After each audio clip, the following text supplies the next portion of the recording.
States of America, and to the republic for which it stands, one nation, under God, indivisible, with liberty and justice for all.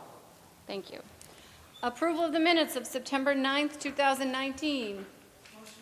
Motion for approval by Ms. Vandekloot, seconded by Ms. Kretz. All those in favor? All those opposed? Motion passes.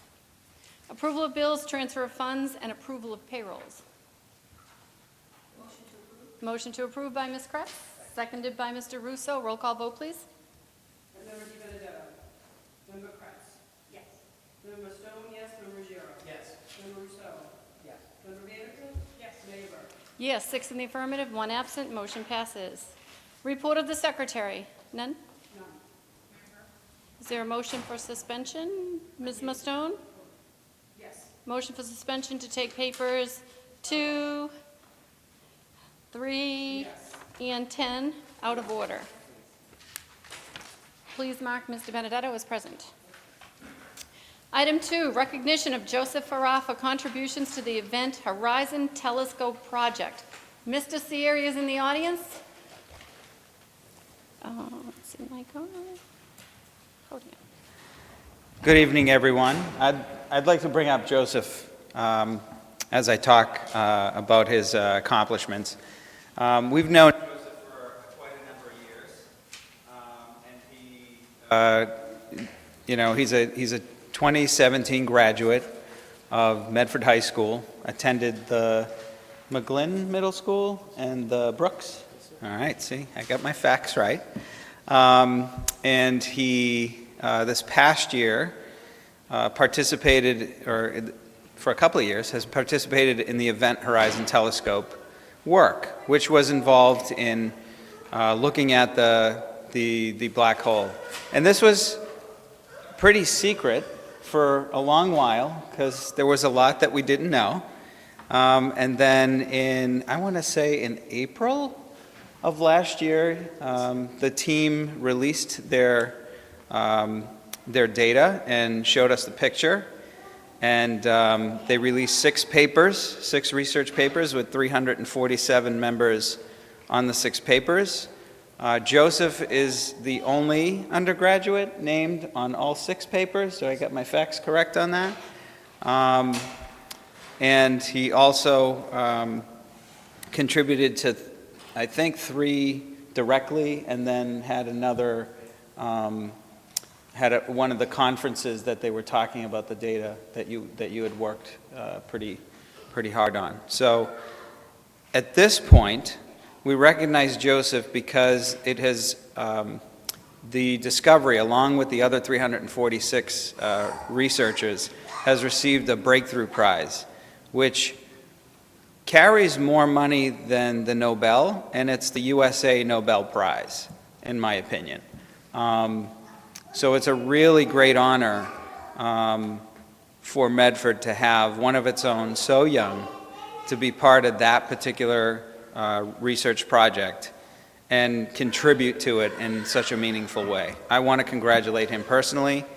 He's a wonderful human being, a true Mustang, and this is the kind of thing we love to see from our graduates, but also from the current students that we have. He's done a great job. So congratulations, Joseph.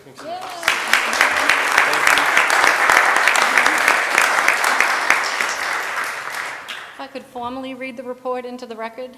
Medford High School alumnus of the class of 2017, Joseph Farah, is being recognized with the Science Breakthrough Prize, along with the 346 collaborators of the Event Horizon Telescope's incredible first picture of a black hole. The team is equally splitting the award among all collaborators. He is named on all 6 of the publications for the discovery. Joseph is the only undergraduate student named as an author. Unbelievable. Amazing. I should also add, he also goes to UMass Boston, so this is a really important kind of pipeline that I think our UMass system is developing for our students. So just all of these things from a public education perspective are so critical for the future of our country. So hopefully this bodes well for the future of everything that's going on. Joseph, could you step forward? Mr. Your turn. Sierra, please feel free to join. Medford Public Schools is proud to recognize Joseph Farah for scientific contributions to the Event Horizon Telescope Project on behalf of all of the members of the Medford School Committee. Congratulations.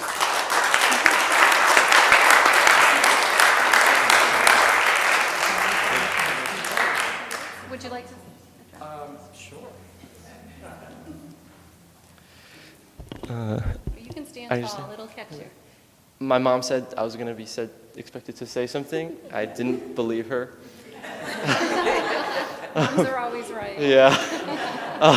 I'd like to thank especially the science department at Medford High and all the teachers I've had throughout the years. They just supported me without question throughout everything, and everyone in Medford deserves as much credit for the award as I do.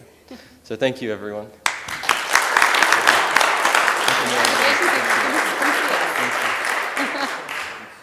Mr. Ruggiero? Yes. Thank you, Joseph. I'm going to shake your hand off. Thank you so much. Thank you.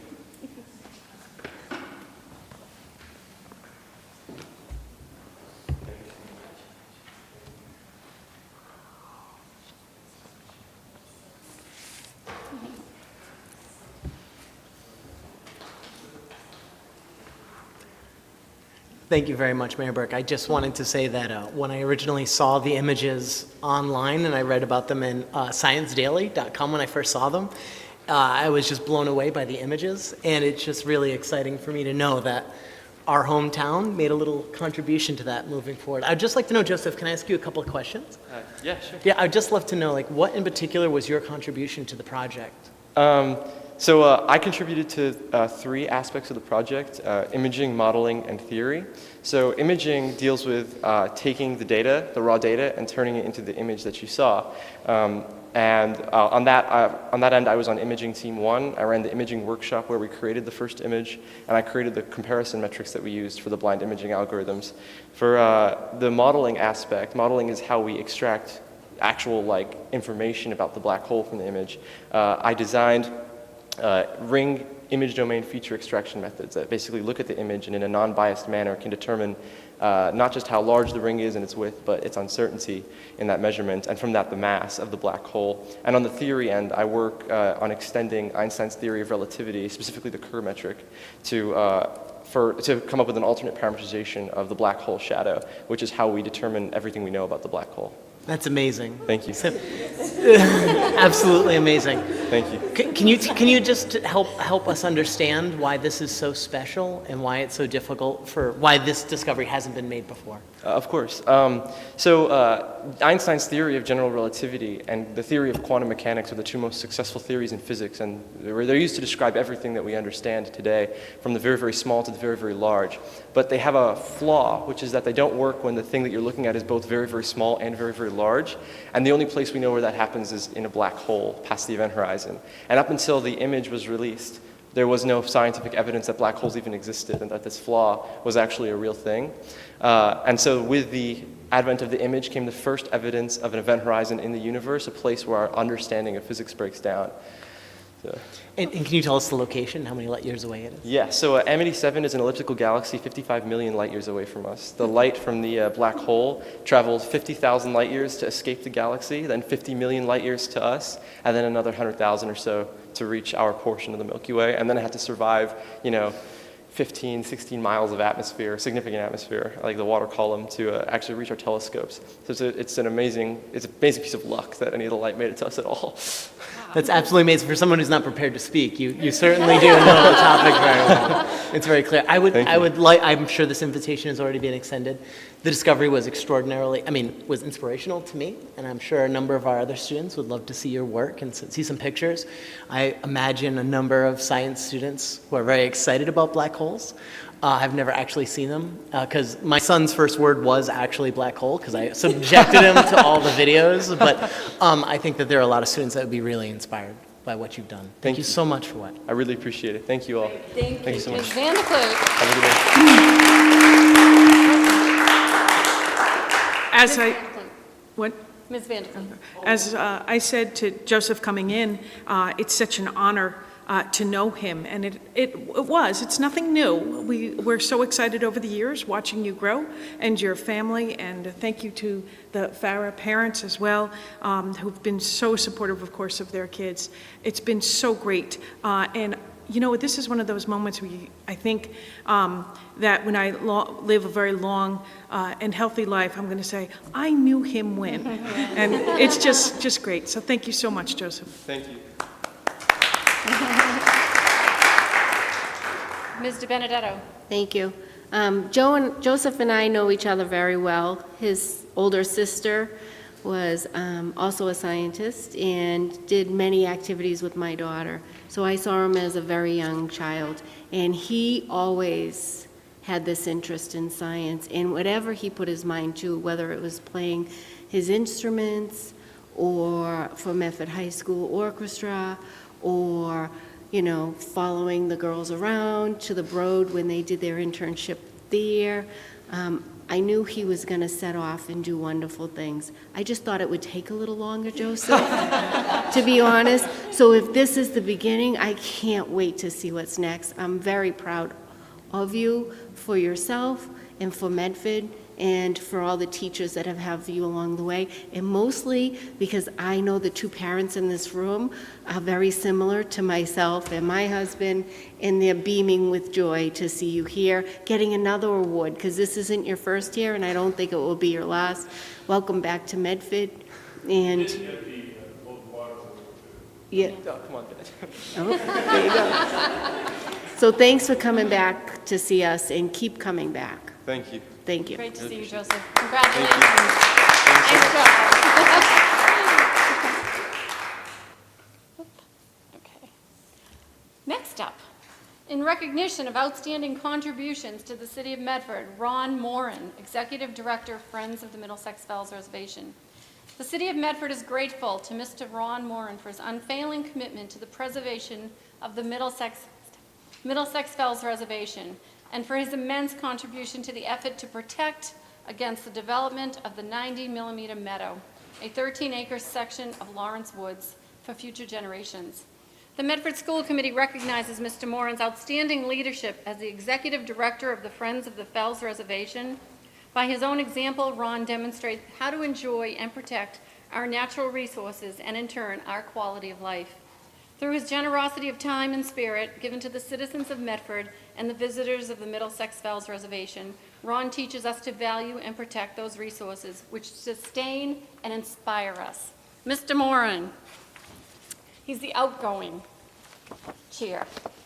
And so we didn't want this moment to go by without paying a tribute to you, because you were so instrumental in protecting the 90-millimeter site, which for those of us in Medford realize it could have been a hockey rink had others had their way. So I wanted to personally thank you, and I know that it's so important.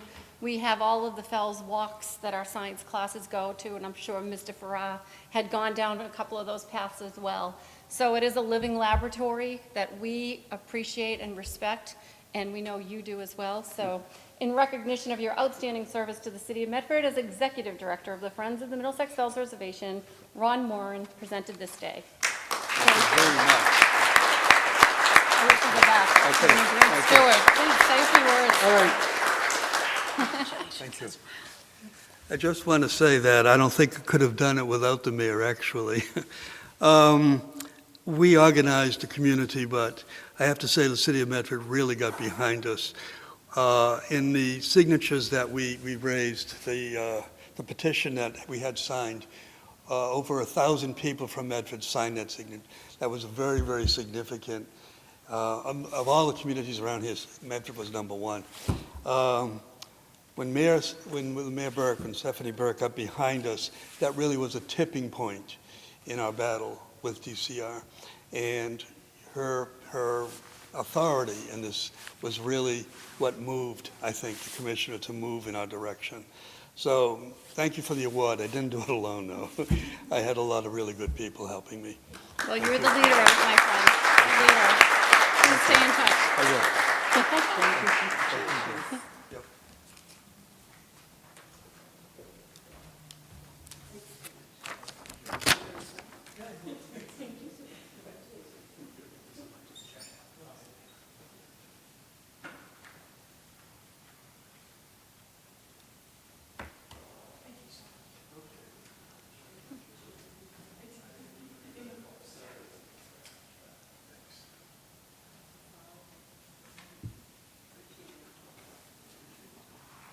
Very good. Thank you.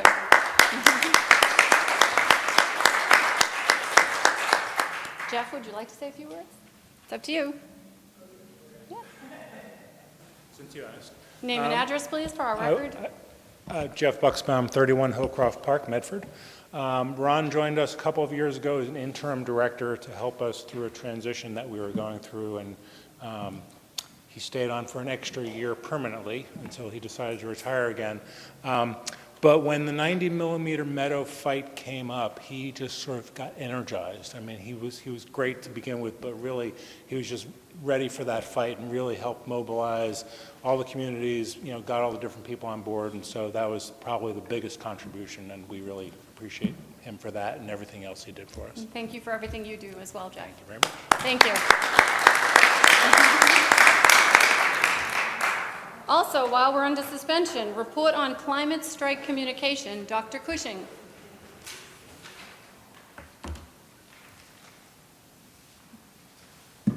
Good evening, members of the committee and members of the public.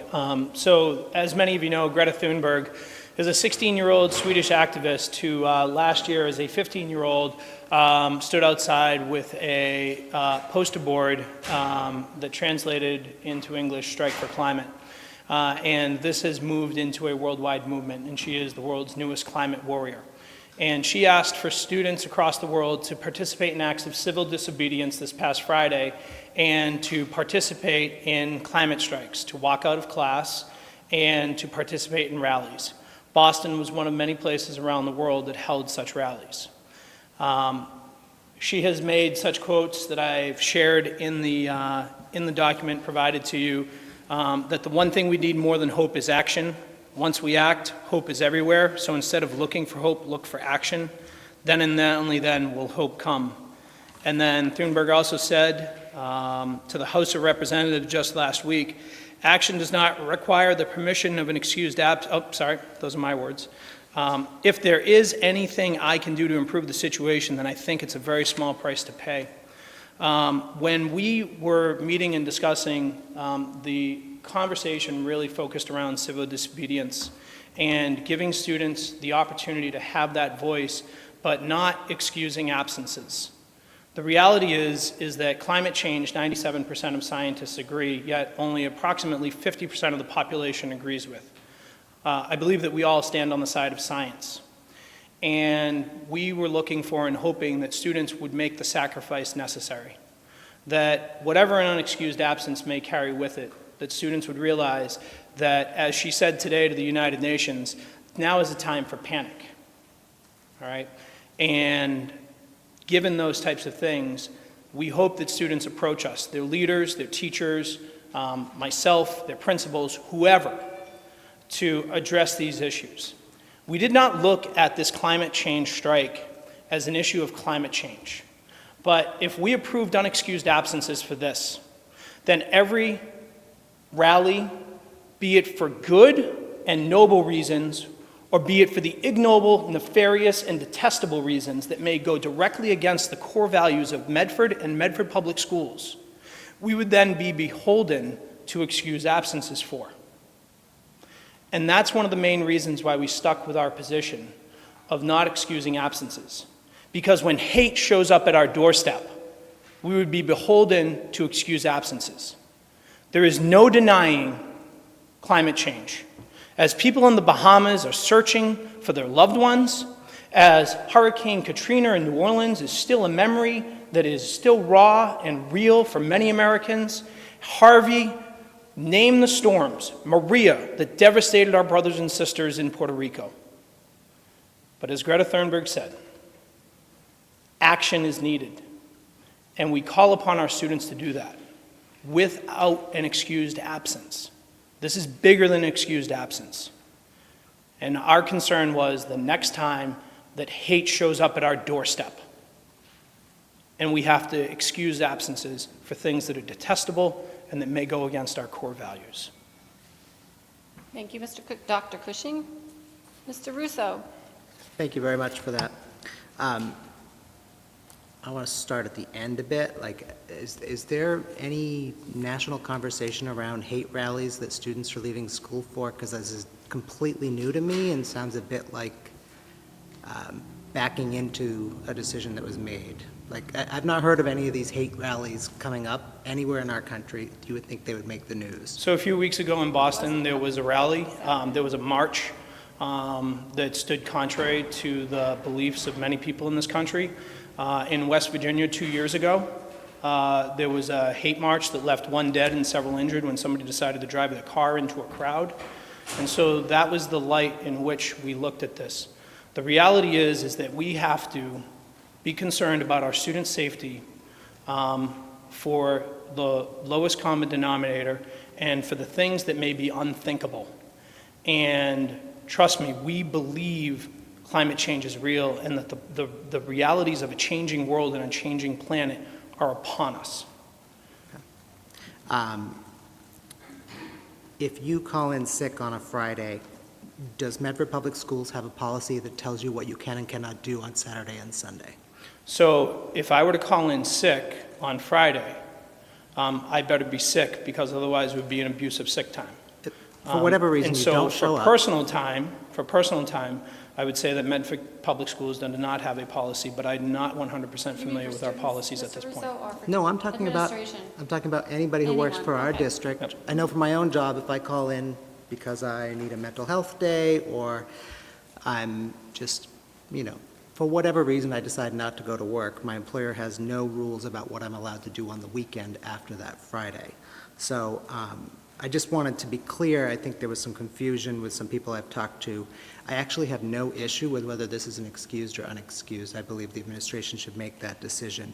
I do believe it should be the policy of the Medford Public Schools that we do not take and then provide punitive measures that extend outside of the school hours to our students. There is not some huge problem based on our absences that we have reported to DESE. We are perfectly fine. We are in the regular range of 9.5. And we do not have a problem of kids skipping school who are then wanting to go, like the band kids are all going to school, and so are the football kids. And the natural, when I was an elementary school parent, there was this huge emphasis on natural consequences. The natural consequence, if you don't go to work, you don't get paid or you use your sick time. The natural consequence, if you don't go to school and it's unexcused, if the teacher doesn't let you make up the test, then you don't get a grade. But it's an unnatural consequence to then penalize those students that participate in extracurriculars, whether it's football or band, to then take away those things from all of their teammates. To me, it is actually abusive to have the pressure that these students were put on Friday morning and told, you're going to ruin this band performance for all of Medford. Now, I don't think that the person who put that message out did anything wrong. The wrong thing was that they actually would be penalized for that. And if I may, I have a letter from a parent that couldn't make it. Sure. May I read it? Certainly. So this is from Jen Lewis, and unfortunately I don't have her address right here, but I'll get that. It says, Dear School Committee, I am deeply disappointed at MPS's decision to maintain last Friday as an unexcused absence.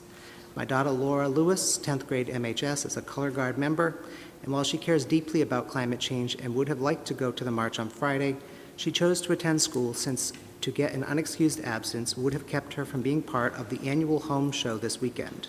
As some of you may be aware, it is their largest event of the year, and the kids were strongly admonished not to let the band down. MPS could easily have paved the way for more students to attend by keeping them from having to choose between speaking out with hundreds of thousands of people around the world versus abandoning your team when you have all worked hard for a big event since June. Many of our surrounding districts chose to allow students to protest at this event without punitive measures, and MPS could have done the same. Instead, knowing the effect it would have on students who were part of weekend activities, you chose to allow a state data point to take precedence over encouraging civic participation and free thought among our student body. Climate change continues to worsen because our government refuses to take action to change it. Maintaining the status quo, not rocking the boat, has gotten us where we are. We must speak out, we must protest, and we must encourage and support our children to do the same. Your choice did the exact opposite. Attending a big protest engenders a sense of camaraderie and hope that simply cannot be easily replicated.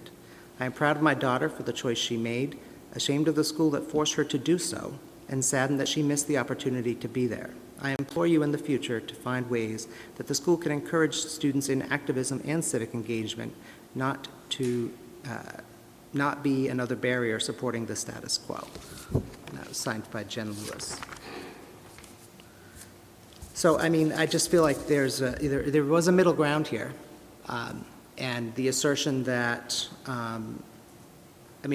let's be clear. The statement I just heard implies that Cambridge, Boston, Somerville, Arlington, and many other towns did not take into account the student safety. That is a statement that is can be followed directly from the statement that this was about their safety, which is in the letter that we received. I don't believe that those superintendents in those districts truly don't care about the safety of their students and decided to do something they felt was going to risk their students' safety. So, but as I said before, I'm not opposed to just leaving. This is, to me, is not about whether it's excused or not. It's about whether the punitive measures are appropriate. I'll let somebody else talk for a little bit. Thank you. Ms. Van de Kloot. Thank you. So I thought about this a lot, and because I was disappointed that students who really would have liked to have gone to the march didn't go because they would have adversely affected their team because they're not allowed to take part in those activities. But to me, while, there was a question of timing, it happened quickly, we only knew about it, or I only knew about it the day before. To me, this is a school committee policy question. And to me, I feel like the administrative people probably are doing their job, and now I have to step in and say, this is a policy question. I think we need to look at the policy. I don't think that students should be penalized for attending a climate change march. I'd love it to be an educational opportunity. I would even consider some sort of, I agree with Paul that distinction between excused and unexcused, perhaps we need to talk about that overall, because I've had parents come to me with frustration about that policy in the bigger sense, because they say, my kid was sick, but not so sick that they needed to go to the doctor. So I just put aside over to the left to say we have a bigger question. But I do believe it's a policy, so I'd like to make a motion that the school committee meet to discuss the absentee policy, especially in regards to outside events that the students would like to participate in.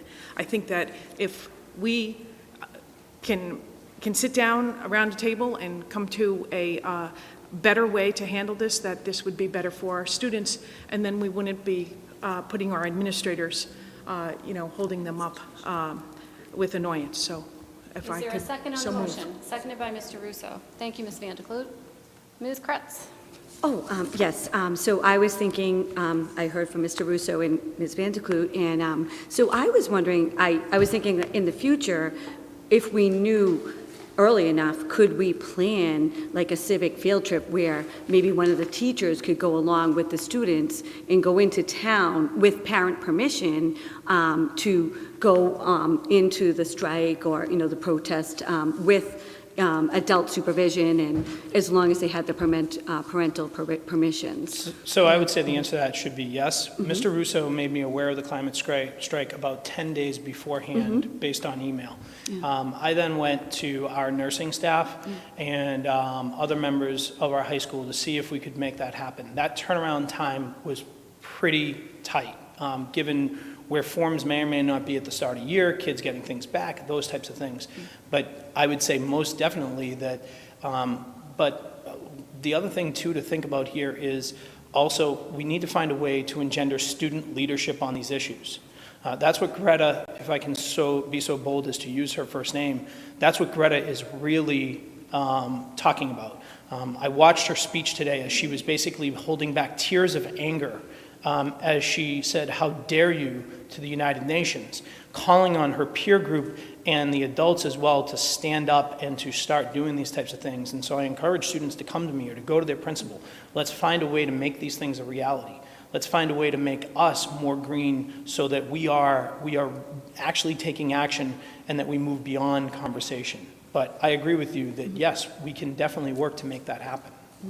And do you know how many students, do we know if any students attended the strike that day? Or another parent had asked me, she said, do you know how many students, or we don't know? Our attendance was off about a percentage point.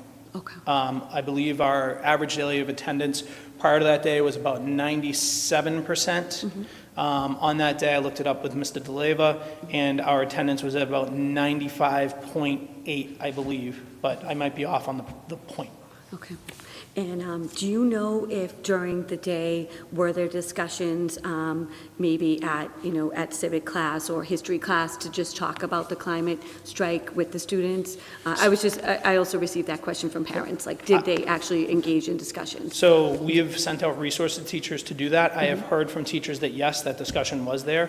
I have heard from teachers that, I've heard from the principal that there was, I have not heard from teachers, I've heard from the principal that there was robust discussion, that students were actually seeing the policy as, seeing our stance on it as, well, this is an opportunity for civil disobedience, and this is a moment to do such a thing. I also remember a quote on Friday itself of a Brookline student who talked about walking out at the 10:45 bell, I think it was. The quote is in the Boston Globe, 14-year-old student by the name of Jordan, who talked about understanding that there were consequences for walking out. We did not consequence kids in that sense of whatever they might do. But what we did, what he said was, or she, I forget honestly, but the comment was that the consequence to not act is too much. And so had students done that, I think that teachers would have been supportive. Teachers were supportive. I know based on what the principals have told me that there were conversations had and that the humanities classes really led that. Other resources have been provided to teachers throughout this week, and Climate Change Week does go through Friday as well. And I just had one more, because I think it was last year where there was a walk-in where the students didn't actually walk out, but they were allowed to walk into the gymnasium or the cafeteria, for about 10 to 15 minutes. It was like a safe walk where they could do that. That was another idea that, we could do if the students still wanted to have a strike, they could do it within the school at a certain time, but that was just a suggestion. Thank you. Mr. Ruggiero. Thank you. Thank you for the paper. I have a couple of questions about excused absences. Let's assume for a moment we had a child with extraordinary abilities. Perhaps they were like a chess master at a very young age, and they had a tournament to attend, and it conflicted with school hours. Would that student be able to receive an excused absence to attend a tournament? Not having the policy directly in front of me, I really can't speak to it. If I had the policy in front of me and could speak to it, I would be happy to. But I assume the administration wouldn't penalize a child of it's extraordinary interesting talent. because that's, generally speaking, that's a non-school event. All right, so I'm going to speak in generalities here, having Sure. been a principal Yeah, of before course. and vice principal. So generally speaking, that would be not considered an excused absence. The faculty and staff working with would probably see that as an opportunity to provide that student opportunities to make up the work and to not hold that harm against them. When it comes to sports and after-school activities, generally speaking, though, that might be something that requires a principal's dispensation. So most attendance policies are written with the ability of the principal to give a dispensation for some special reason. So let's say hypothetically, the student is out for more than half a day, that the principal gives their blessing to allow them to participate in after-school activities. Not just sports, not just band, but anything. Right. I'm slightly disappointed by the stance our schools took for a couple of reasons. While I certainly understand Member Vanderkloot's thought that we need to review the policy and change the policy and perhaps the direction that we should move forward. The whole point of this walkout is to draw attention to the fact that adults aren't solving this problem. And the fact of the matter is that by not sort of excusing these absences, we're actually providing almost proof to that. Look, it's more important for you to go practice with your color than, deal with the fact that the oceans might rise by a couple of feet in a couple of years. That is, I think, ultimately what disappoints me the most about the school's proposition. I mean, to sort of echo what Member Russo mentioned, we would not excuse students to attend a hate rally, right? I mean, no, it's not the question, just like a child who is a chess prodigy, we'd all get together and say, this kid's doing well in school, we'll make sure they make up their material, or a child that's going to Spain, perhaps, we'll make sure that they make up their material, they won't miss any schoolwork, and we'll give them excused absences. That position could have been taken here. And I guess that's what I find. There is wiggle. I mean, once again, we don't have the policy at hand, but we as a community, as a country and a world, have to recognize that there are things that are more important than words written on paper. And we need to, if we have the capacity to, just like I'm sure in Boston, they don't have a only climate activism is excused. And to sort of one last point on this, in this regard, I also think it's a little, I don't necessarily know whether teachers should be there. I mean, part of the idea of this walkout is for students to express their anger and frustration about what we as adults are doing. And we all share responsibility in what's happening in our world right now.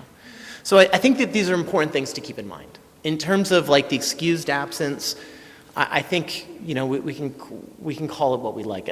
We should not penalize these students. We should excuse these absences. People should not be made to feel like, I have to choose between my world or a bunch of kids I play football with that I really love. That's not a fair choice. Thank you. Ms. Mastone. Thank you. I was going to ask if Member Vanderklut would amend her motion to send it to the policy subcommittee. Absolutely. Great. Could I make? Yes. Policy Subcommittee. Can you accept the amendment, Member? Thank you. Can we vote on that motion? We will as soon as Mr. Russo has one more. I won't make all night. Mr. Russo? Thank you. This was a conversation I've had several times over the last week, even before the strike, about the idea that this is civil disobedience. It certainly is civil disobedience, but here's my issue with giving children the same consequences that the rest of us in this room would have. They do not have the same rights as us. They don't. The Supreme Court's crystal clear.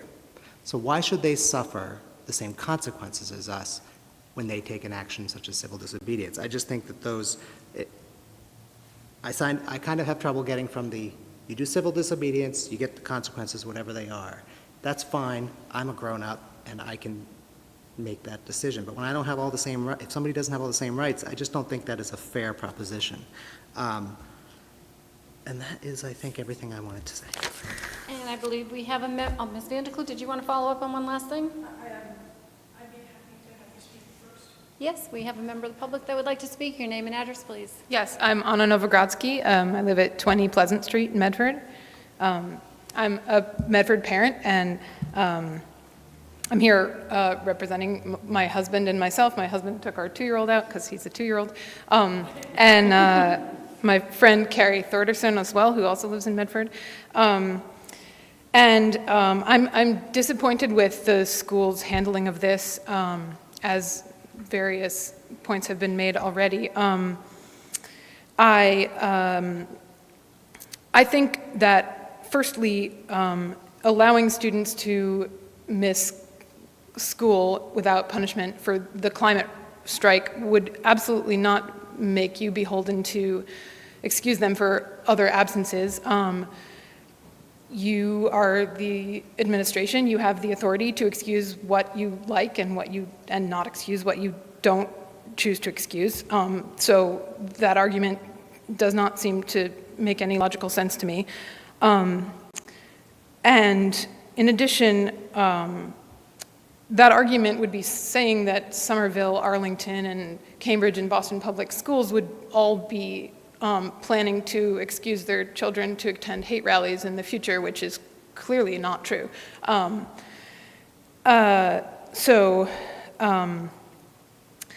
I think that there's a logical fallacy, as well as what Paul mentioned, that children don't have the same rights as adults. Children can't vote. Children don't have the power to collective bargaining. There are many things that adults have that children don't. There's a fallacy that students need to defy your school administration in order for their protest to be meaningful, while I think that students defying global leaders, the US government, and the entire UN is meaningful enough and is a huge enough deck to have stacked against them that they don't need to also have your policies stacked against them. Finally, I would say that when people of any kind work for justice, obstacles are always going to stand in their way, but I think we are beholden to them not to be those obstacles and to treat those obstacles like as if we have no power over them when we are in fact making them is irresponsible and disingenuous. I think that is especially true of our own children and the children of our community in Medford. Thank you very much. Thank you. Ms. Van der Kloot? I just want to be clear that by asking to send this to the policy committee, it's not because in any way that I agree with it. I didn't agree with the choice. It's just because I'm taking the power that we have as school committee members, and that is to make and set policy. And I think that's the way that we can go about it and craft what we will agree on. I also just want to mention in all of this, the one thing that I kept on thinking about was that lovely young lady that came to us last spring, wanting to, bringing to our attention her frustration with the styrofoam trays. And I think now it's September, and I know we're working on it, but yet it doesn't feel like we're really concerned enough, because if we're concerned enough, then price wouldn't be a matter, and we would get reusable trays. I was at Tufts yesterday at the Tufts Community Day, and I noticed all the plates were they're recycled paper. And so I'm concerned that our own body isn't feeling the pressure enough, that we're going to get to it, but we're not getting to it fast enough. And I think that it's up to us when we have a student like this, and we all agreed what we should do, that we should make it happen, not wait until it happens. Thank you, Ms. Van der Kloot. Mr. Ruchero? I support where Member Van der Kloot is going with this. I'd like to offer a friendly suggestion or to amendment. I would like to excuse the 1% of students right now that did not attend school on that day, the 1% that you said there was a dip. I would like to excuse all students that did not attend school that day. I think that makes more sense than if we're going to start actually beginning to take action on what's happening on climate. I think then we have to recognize in talking about policy, about which students need to be excused when. I don't necessarily think that addresses the issue to the spirit of what the students were trying to protest.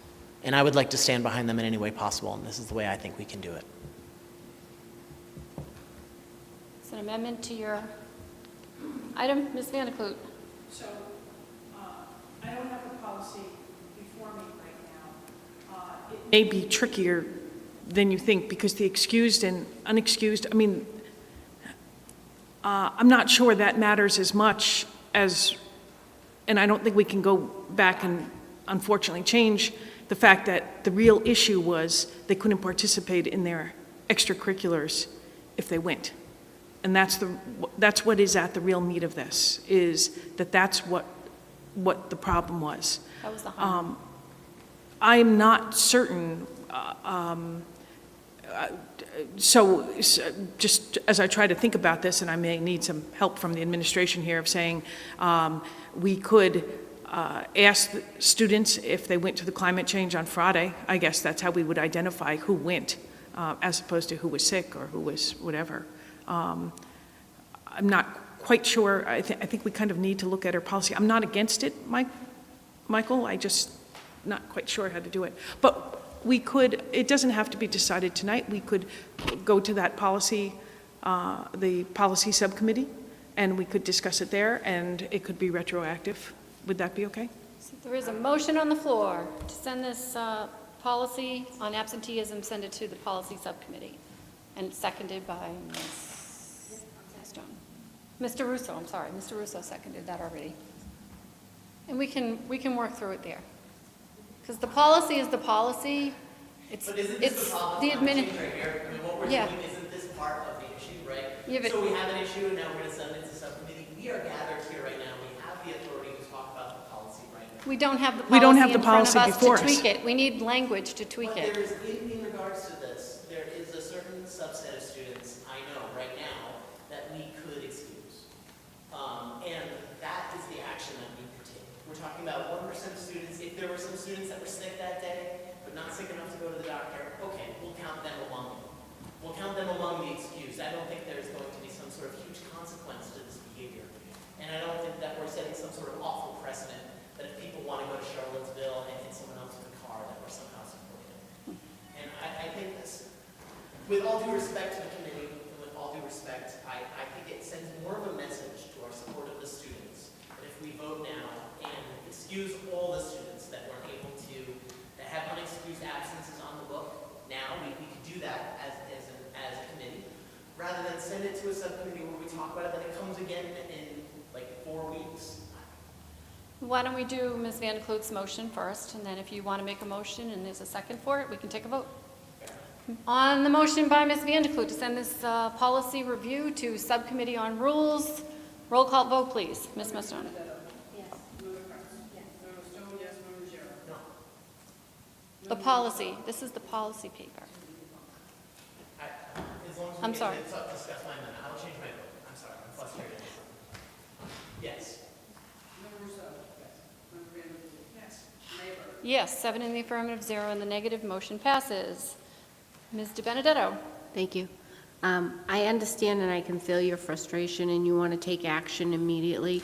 I'm just concerned for the students that chose to show up on Friday to now get that change, their frustration with the fact that we changed the policy and they could have gone and still marched or still played, and that would escalate that frustration from both their parents and those students that made a choice that was extremely difficult. So for that reason, I'm going to ask you as another member to just really trust that this policy will be looked at effectively by all of us, because we all want to take action immediately. And what I can do is suggest that that committee meets as soon as possible to expedite your concerns and to, say that we are going to take action. We aren't going to sit very long on it. I would just hate to be one of the students that showed up and then found out that I could have gone after the fact. That would be very hard to process. As a child, that would be very hard to process.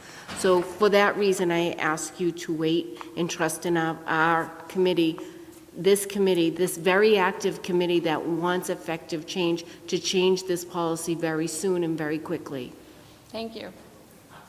Mr. Ruggiero. I suppose that this is my reservation in all of this. While I deeply understand students, they wanted to go, they were worried that they would get an unexcused absence. And now we're going to retcon it in retroactive. We're going to say, maybe They were that's... worried that they couldn't participate in. They couldn't teams. participate, but they could have. I think if it was just. Maybe that's an important They would have lesson. all been in Boston. Maybe that's something that will actually, they'll remember, that they had a moment when they could have gone. They could have standed out for the climate. But they were worried about some sort of consequence or inconvenience or problem. And maybe next time they are more willing to actually stand up for the environment. Maybe next time they're more willing to move forward with this. Is there a motion? I think I'll let it pass for now. Okay. On the paper, is there a motion to accept this report and place it on file? So moved by Mr. Benedetto, seconded by Mr. Russo. All those in favor? All those opposed? Motion passes. Thank you very much. Thank you. Thank you, Doctor. Is there a motion to revert to the regular order of business? By Mr. Benedetto, seconded by Mr. Russo. All those in favor? All those opposed? Motion passes. Report on committees. Building and Grounds Subcommittee, September 11th, 2019. Ms. Mustone. Thank you, Mayor. So I will not read the report in full, but give you the highlights. Our agenda had 5 items that we discussed. The first was speed bumps at the high school complex. I have emailed the chief of police and John McLaughlin, our building manager, facilities manager, and they are looking into it. Second was the flashing speed signs that you see throughout the city, telling us what speed we're going, and if it is below the speed limit. Those are all being used throughout the city, but when one frees up, it will go to the high school complex. The third was an update on the Andrews Woodland complex.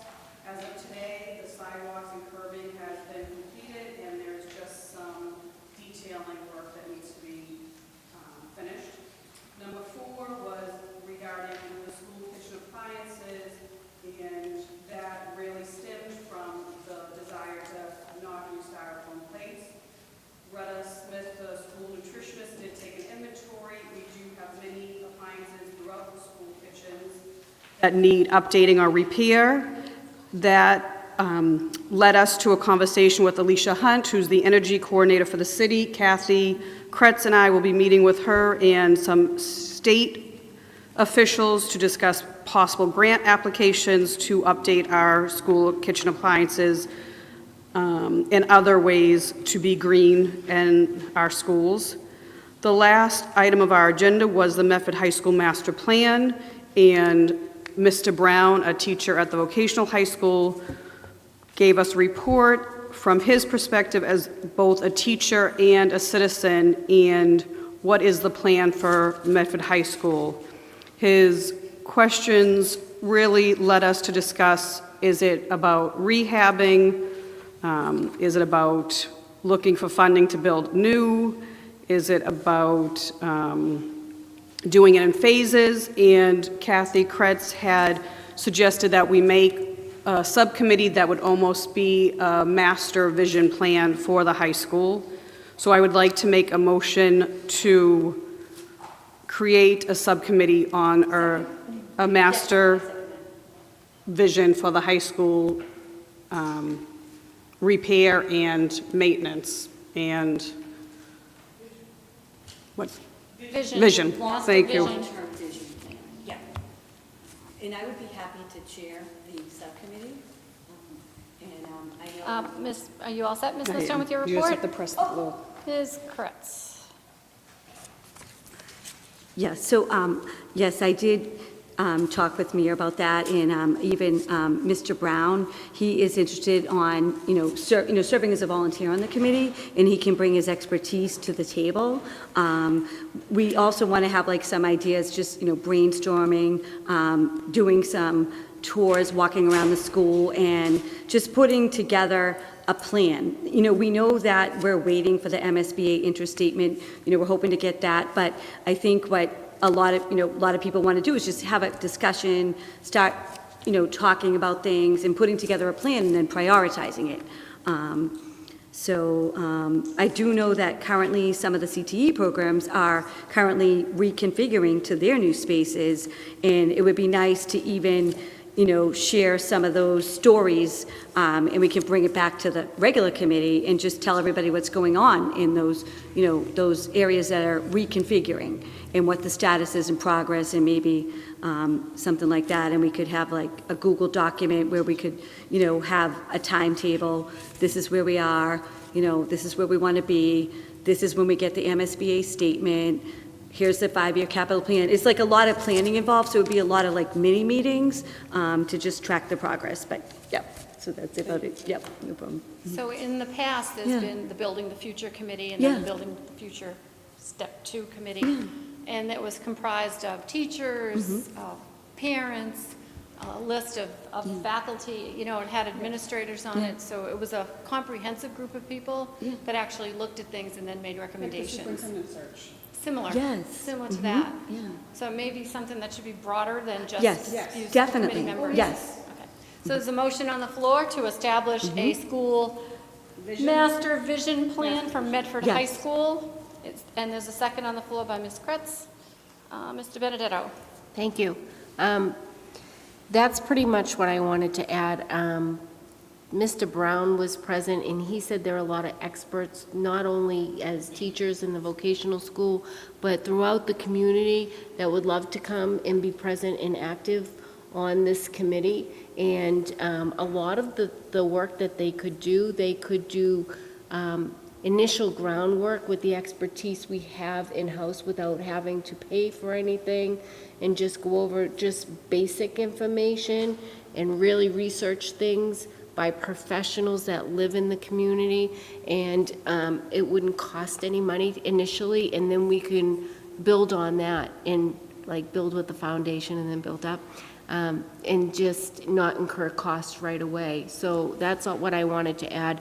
I think it's an excellent idea. I think it could be a 3, 5, 10-year vision for what needs to be done. And until we see that, once we have a vision, then we can make steps to make it happen.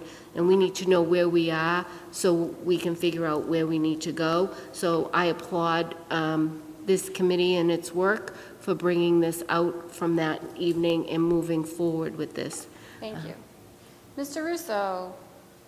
Thank you. So on Friday, I had a conference call with Jim McDonald, Jack McCarthy, and Diane Sullivan of the MSBA, Massachusetts School Building Authority. I had sent them a long list of questions, and they felt it was better to actually just have a conference call with me. And it was a very enlightening call, to say the least, and there's a couple of important things I felt the need to share. First of all, our building, all school buildings are inspected and are given a rating from 1 to 4, 1 being sound, I guess, to 4 being like, why is anybody in there? And we are rated at a 1. So we should not have any delusions that they're going to come in and say, this place has to be demolished. That's not going to happen. Another important information, our reimbursement rate for Medford is 52.3%, so we are looking at paying for almost half of whatever we decide to do there. I think that's a really, really important piece of information. We got 90% for the elementary and middle schools. We're not going to have that kind of thing in the future, no matter what. So, and then there was something else I asked about that I almost forgot to ask, that turned out to be, for me, the most important piece here. Our high school is built for 5,000 students, and the MSBA only has authority on things from K to 12. So any kind of major renovation to the school can only be for the size of our population, 1,500 kids. So there is no option where they would demolish the building and give us a new building. Well, they would, but it'd be tiny compared to what we have now. We would lose all other programming that is not part of the K to 12 that we have housed there. So to me, that is a really important point. We have a lot of other non-K to 12 stuff going on there, and all of that stuff would just be completely orphaned if we were to get a grant for a new high school from them, ignoring how we all pay for it. So I thought those were really, really interesting and important points. And the other one I wanted, and just one note for the minutes, I've heard this numerous times lately that there's only 5 people in DPW or 6 people in DPW. The mayor has confirmed, I think it's like 50 people actually work there. I think that's an important thing for people to know, that no, there is not some tiny skeleton crew of people. 6 little people. 6 people running around the city. And I see that twice in this minutes and wanted to correct that. Thank you. Very good. On the motion that the paper be, that we develop a master vision plan, seconded by Ms. Kretz. Roll call vote, please. Mr. Ruggiero, sorry. Thank you, Mayor Burke. I just would like to ask that when the plan is proposed, we have options. It's not like this is what we think is the best. I thought that the process that we went through for the superintendent search was excellent.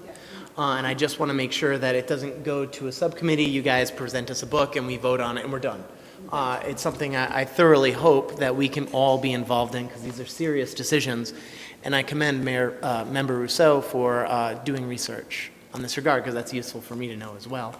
So I would like to maybe suggest that we add a mandate to this subcommittee that they provide us with maybe 3 different plans, or Just for general information, a feasibility study would have to happen at some point, and when a feasibility study comes along, that's when they make recommendations on different ways that we can look at what we want to do, whether it's repair, demolish, build somewhere else. So that is far down the road. And if, at that point, that's when the options start to surface. And that's when decisions have to be made. But for right now, that is not, that won't happen. You're not going to get one option served to you from this committee. They're a working group of people, and they'll be part of the whole process the entire time. Does that make sense to you? sure, Okay. sure. Ms. Mastone, you had your light on. It's I think it evolved from our typical subcommittee, our 8 subcommittees, to now more of a committee like the superintendent search where community members are involved, teachers are involved. It won't be 3 of the standing school committee members. Thank you. Thank you. Ms. De Benedetto? We should, I would like to set up some guidelines of what that committee, since we're building the committee now, can we just put out some guidelines that who we want on that committee? And if any members would like to be on that committee, could also express interest at this point. So that way, Kathy already offered to be the chairperson of the committee, and I can second her being chairperson. But I don't know if she can nominate Wait herself. a couple of weeks and then make some recommendations, not on the fly. Point of information, Ms. Vandekloot. And maybe that's, while I commend Kathy for volunteering to be the chair, and she may very well end up, in previous times when we did, I was on both the Building the Future 1 and Building the Future 2, and part of the much larger community group that was on it, the mayor appointed, and that is typical in my experience on the school committee, is that the mayor appoints who's going to be on a committee. Just as we did with the superintendent search, we asked the community who was interested in it.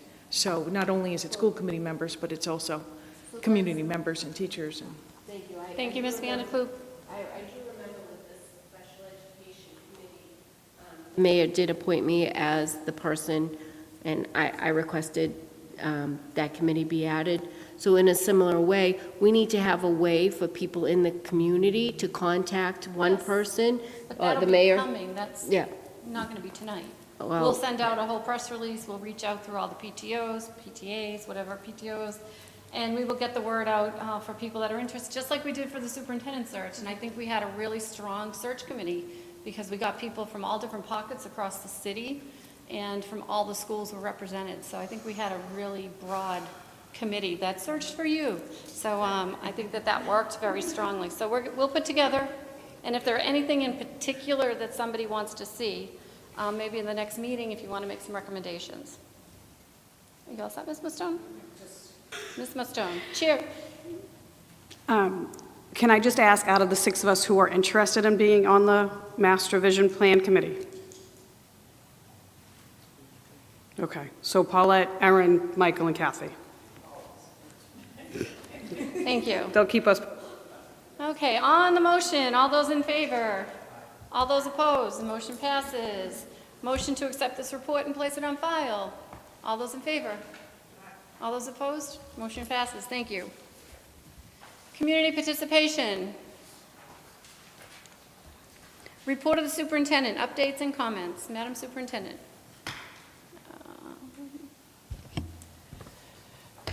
So I would like to begin this evening, very appreciative of the conversations that have gone forth thus far.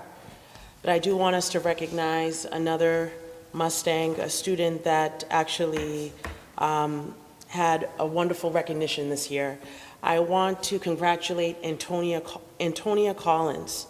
She's a 2019 graduate of Medford High School who received a second-place scholarship of $1,000 through the National Spanish Examinations. Ms. Collins was an advanced placement student under Ms. Lepori and currently is studying at Howard University in Washington, D.C. Students become eligible for the scholarship by scoring in either the gold, silver, or bronze categories on the National Spanish Examinations.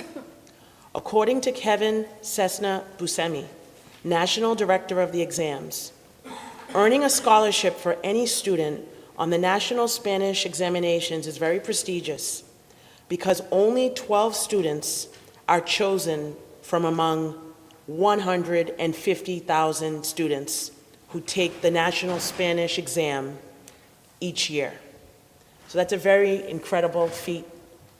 And students from Medford High School have a long history of high achievement on these exams, and that is a reflection of our strong world language department.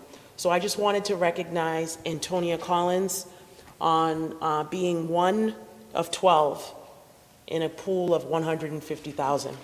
So congratulations to her. Awesome. Thank you, yes. So last Thursday, Mayor Burke and I visited with Jonah Alberto, the student at the McGlynn Elementary School, who found a Ramset power charge bit in front of the school. Jonah brought the charge to his teacher, and the teacher immediately reported it to school leadership. Upon seeing the item, which looks similar to a .22 caliber bullet casing, the school leadership immediately contacted the Medford Police in my office. The Medford Police confirmed the item was a Ramset power charge bit, which is used in construction to drive nails or bolts into concrete or other solid items. We applaud Jonah for seeing something and saying something. Yay, Jonah. Also, last Thursday evening, the McGlynn Middle School hosted their annual curriculum night. Parents had the opportunity to follow their child's schedule with a 12-minute mini class. The event was well attended, and parents had the opportunity to experience a simulated middle school schedule. It was an enjoyable evening for all. More good news, our Mustang athletes are in full swing for the fall season, including for the first time, our middle school sports. Athletic Director Bobby Maloney is here tonight to provide a more in-depth report on our school sports. Friday morning, I had the pleasure to listen as Mr. Fabian Ramirez delivered his message of anti-bullying to students in grades 5, 6, 7, and 8 at the McGlynn School, courtesy of the Center for Citizenship and Social Responsibility, CCSR. Mr. Ramirez punctuated his message with lots of jokes, so he really had the students' attention. He spoke about the importance of treating people the way you want to be treated. He advocated for students to reach out to a trusted teacher or counselor if they ever had a bullying issue arise. It was a wonderful presentation and important message. We thank CCSR and the Cummings Foundation for providing us with this opportunity. Our Mustang Band and Color Guard competed this weekend at Hormel Stadium and placed second. Congratulations to all of our talented students, Band Director Haley Rello, and Fine Arts Director Tony Zigny on this outstanding achievement. It was a beautiful day, lots of smiles, smiling faces, and a wonderful event for our students, and they did a fantastic job. Also, this weekend was very, very busy in Medford. In addition to the Mustang Band competition, Medford Kiwanis hosted their annual Jail Day fundraiser. Both CCSR students and the Mustang cheerleaders donated their time to assist Kiwanians who have always been very generous to our schools. Cache hosted the annual Mystic River celebration. The annual motorcycle ride in memory of Crystal Campbell was held this weekend as well. The ride, which one of our own teachers, Miss Lisa Dunphy, works along with Mr. John Joyce to annually fundraise for the Crystal Campbell Scholarship. And we all enjoy the Tufts Community Day, where over 60 nonprofits from across Medford and Somerville came together for a day of entertainment, food, and valuable information. Both the Medford Public Schools and CCSR hosted a table at yesterday's event, and which we heard a robust presentation already, but Global Climate Change Week is from September 20th through September 27th, and our teachers are continuing to address topics over the course of this week. And those are my updates for today. Thank you very much. Madam Superintendent. Ms. Vanderkloot. I just wanted to mention that I was up at Tufts and I saw Diane Caldwell giving out these bookmarks that had been made by our graphic arts department, a nice little PR piece, and I wanted to express my appreciation to Diane for sitting in the sun, as well as I believe Lisa was there earlier, Lisa Evangelista, and also to the CCSR students who were present. It was a hot day, It was but a very hot day. There. very, very nice. Very good. Thank you. Okay, recommendation to approve $1,500 grant from PFLAG to CCSR to further support our LGBTQ plus population. Dr. Cushing. Good evening, ladies and gentlemen, again. I was before you to request you to approve this. PFLAG no longer stands for an acronym. It is just PFLAG, but they term themselves as the world's biggest advocates for the LGBT community, and I hope that you accept this donation of $1,500. Is there a motion for approval by Ms. Mustone, seconded by Ms. Kretz? Roll call vote, please. Member DiBenedetto? Yes. Member Kretz? Yes. Member Mustone? Yes. Member Ruggiero? Yes. Member Rousseau? Yes. Member Vanderkloot? Yes. Mayor Burke? Yes, 7 in the affirmative, 0 in the negative, motion passes. Thank you. Thank you. Next, recommendation to approve liquor permit for Taste of Italy on Tuesday, October 29th, 2019 in the Medford High School foyer from 6:30 p.m. to 9:30 p.m. Motion for approval by Ms. Mustone, seconded by Ms. Vanderkloot. Roll call vote, please. Member DiBenedetto? Yes. Member Kretz? Member Mustone? Yes. Member Ruggiero? Yes. Member Rousseau? Yes. Member Vanderkloot? Yes. Mayor Burke? Yes, 7 in the affirmative, 0 in the negative, motion passes. Report on middle school mathematics program overview and implementation update. Faza Khan, Ms. Khan.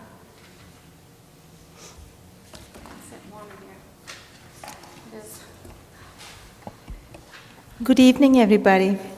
Good evening. Thank you.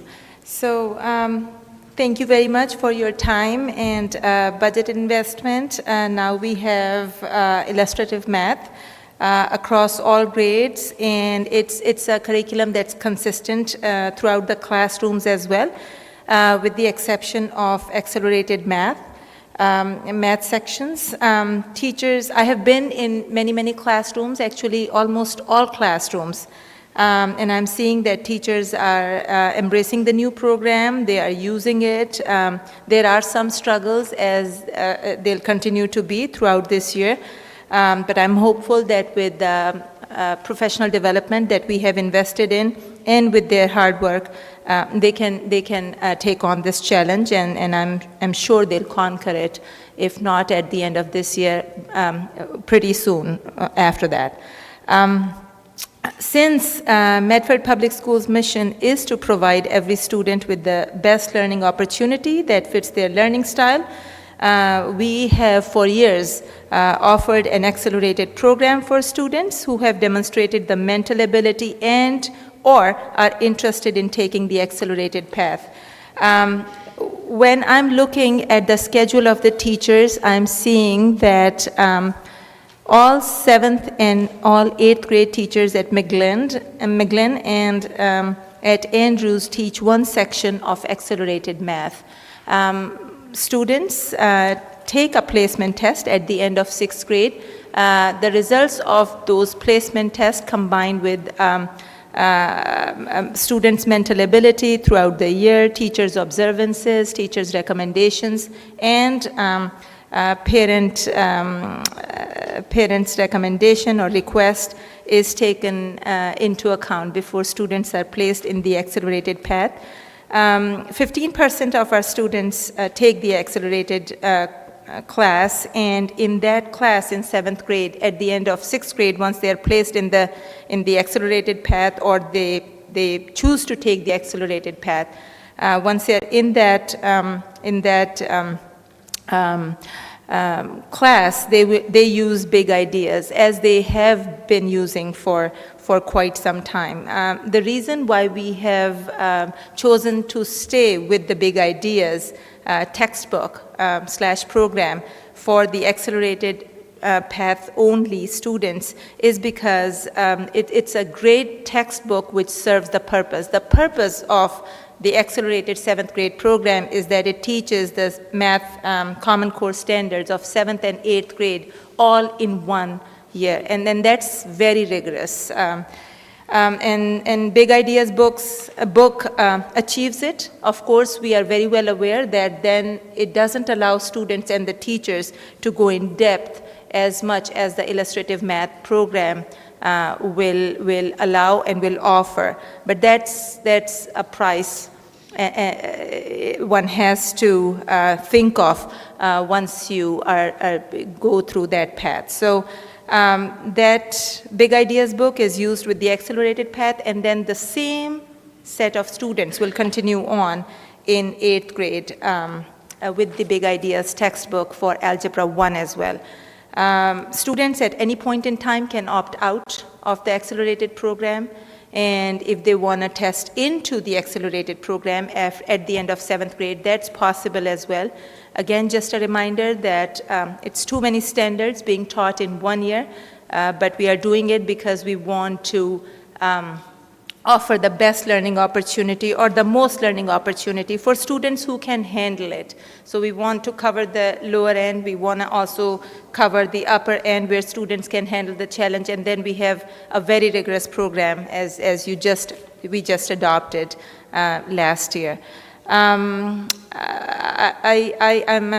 very confident that once students take the accelerated path, they do get to the final goal of taking calculus, either AP calculus or honors calculus by the time they reach 12th grade. For students who don't take that accelerated path, either by choice or they were recommended not to take that route, they can still take AP Calculus and Honors Calculus if they double up in their sophomore year.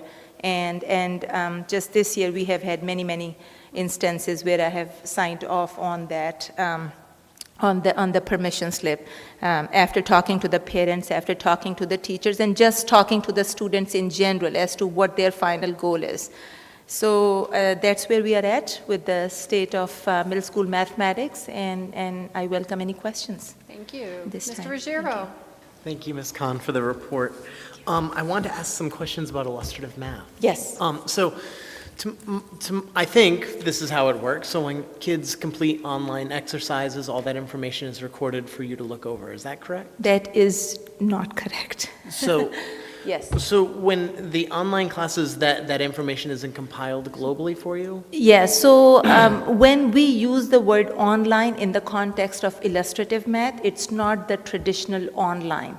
All we mean by saying that illustrative math is online is that the whole textbook is available online. Oh, the exercises themselves? That's right. Oh, we're not using those? No, Oh, I see. exercises Okay. themselves are on paper. That was my misunderstanding. Yes, Thank you. yes, thank you. Do we have a sense of, I remember that printouts and kids carrying binders were a key element of this program. Yes. So do we have a sense of how our compliance percentage is going? I know it's early in the year, but I remember as a math teacher, I would have a certain percentage of kids and I'd open up their bag and all the papers would come out. Yes, there are concerns that teachers have, and I have been asking them to keep a data on what's going on in the classroom and also how much photocopying paper are they actually using. Right. So we are keeping a track of both. How many times has a student lost a paper and come back to get it or a packet, and also how many reams of paper are you going through per unit. So hopefully by the end of this year, we will be in better shape to to have a more concrete conversation about it. Sure. Can you give us a sense of how things are working so far? Obviously, I know it's very early in the year. Yes, so thank you for asking. I know everybody's trying their very best. All the other programs that we piloted had a traditional mindset. You think forward. I am given this standard that I have to teach today. Now we are asking teachers to look at the cool down. We are looking at the synthesis, because every single lesson that's given to the teachers, by the way, it's all done in illustrative math, has so much to do, so many activities, and we only get about 40 minutes of teaching time. So teachers have to look at the synthesis and then plan backwards as to what activity will be most effective and efficient. And you know, it's a learning game. That's what we are going to play this year. So we will just have to be patient because teachers are actually trying very hard. I'm so proud of them. They really have been, Personally, I think it's very exciting that we're trying a new program. I'm just very nervous about the implementation, and I just want to make sure I have a couple questions for you. Yes. So help me understand a little bit about the pedagogy. Sure. So here there is a page that gives, I imagine, there's like a page that hits all of the modalities that they're doing, sort of a guide for the lesson, and then the teachers choose from like a potpourri of exercises that they feel would best fit their students. Is that basically how these classes work? That's exactly right. So it's a proper lesson plan, basically, that's made with the content objective, the language objective, the vocabulary that will be used, and also then we start with exploration piece. Then there are activities to really, where students turn and talk to each other and discuss things, and then there are more activities. But in reality, it is very difficult to go through every single activity. So teachers will have to pick and choose. This suits my style. Today I have a double block. I do have this much time. It's a lot of backward planning rather than forward planning. So that's the pedagogy behind it. And do we have a sense of how the teachers, so far so good? Is that what we're hearing so far? So far so good. So, some of us are a little behind on the curriculum, but that is very normal in the first month, first 2 months, and then we have PD day, November 6th PD day. We will be, they'll be going through a PD, and then we'll reassess. How far behind are we? So while teachers are talking to me, When is that? Is there like a test that students are going to be administering, or is it sort of like all the teachers huddle That's up? the teachers' professional development day. Oh, okay, in so the PD November. day. Yes, so teachers will be working throughout the day with a coach from Illustrative Math who will help them see things in perspective and will give them suggestions, and they'll work in groups and they will exchange strategies. We already have been doing it in the mathematics department meetings, but then you have an extended period of time, and you really shall walk out with some really good strategies given to you by professionals. Thank you so much for these reports. I appreciate as much information about this particular program because I'm very excited about it. Thank you. And thank you so much. Thank you for your generosity, and again, in terms of budgeting and in terms of time, we'll appreciate it. I think our students will hopefully benefit from it. Yeah. Mr. Benedetto. Thank you. I have a few questions as well. Sure. But before we start, you said there have been a few struggles. Can you tell us a little bit about what those struggles have been? So the struggles are, for example, getting the supplies to the teachers in time, because some of them have been back ordered.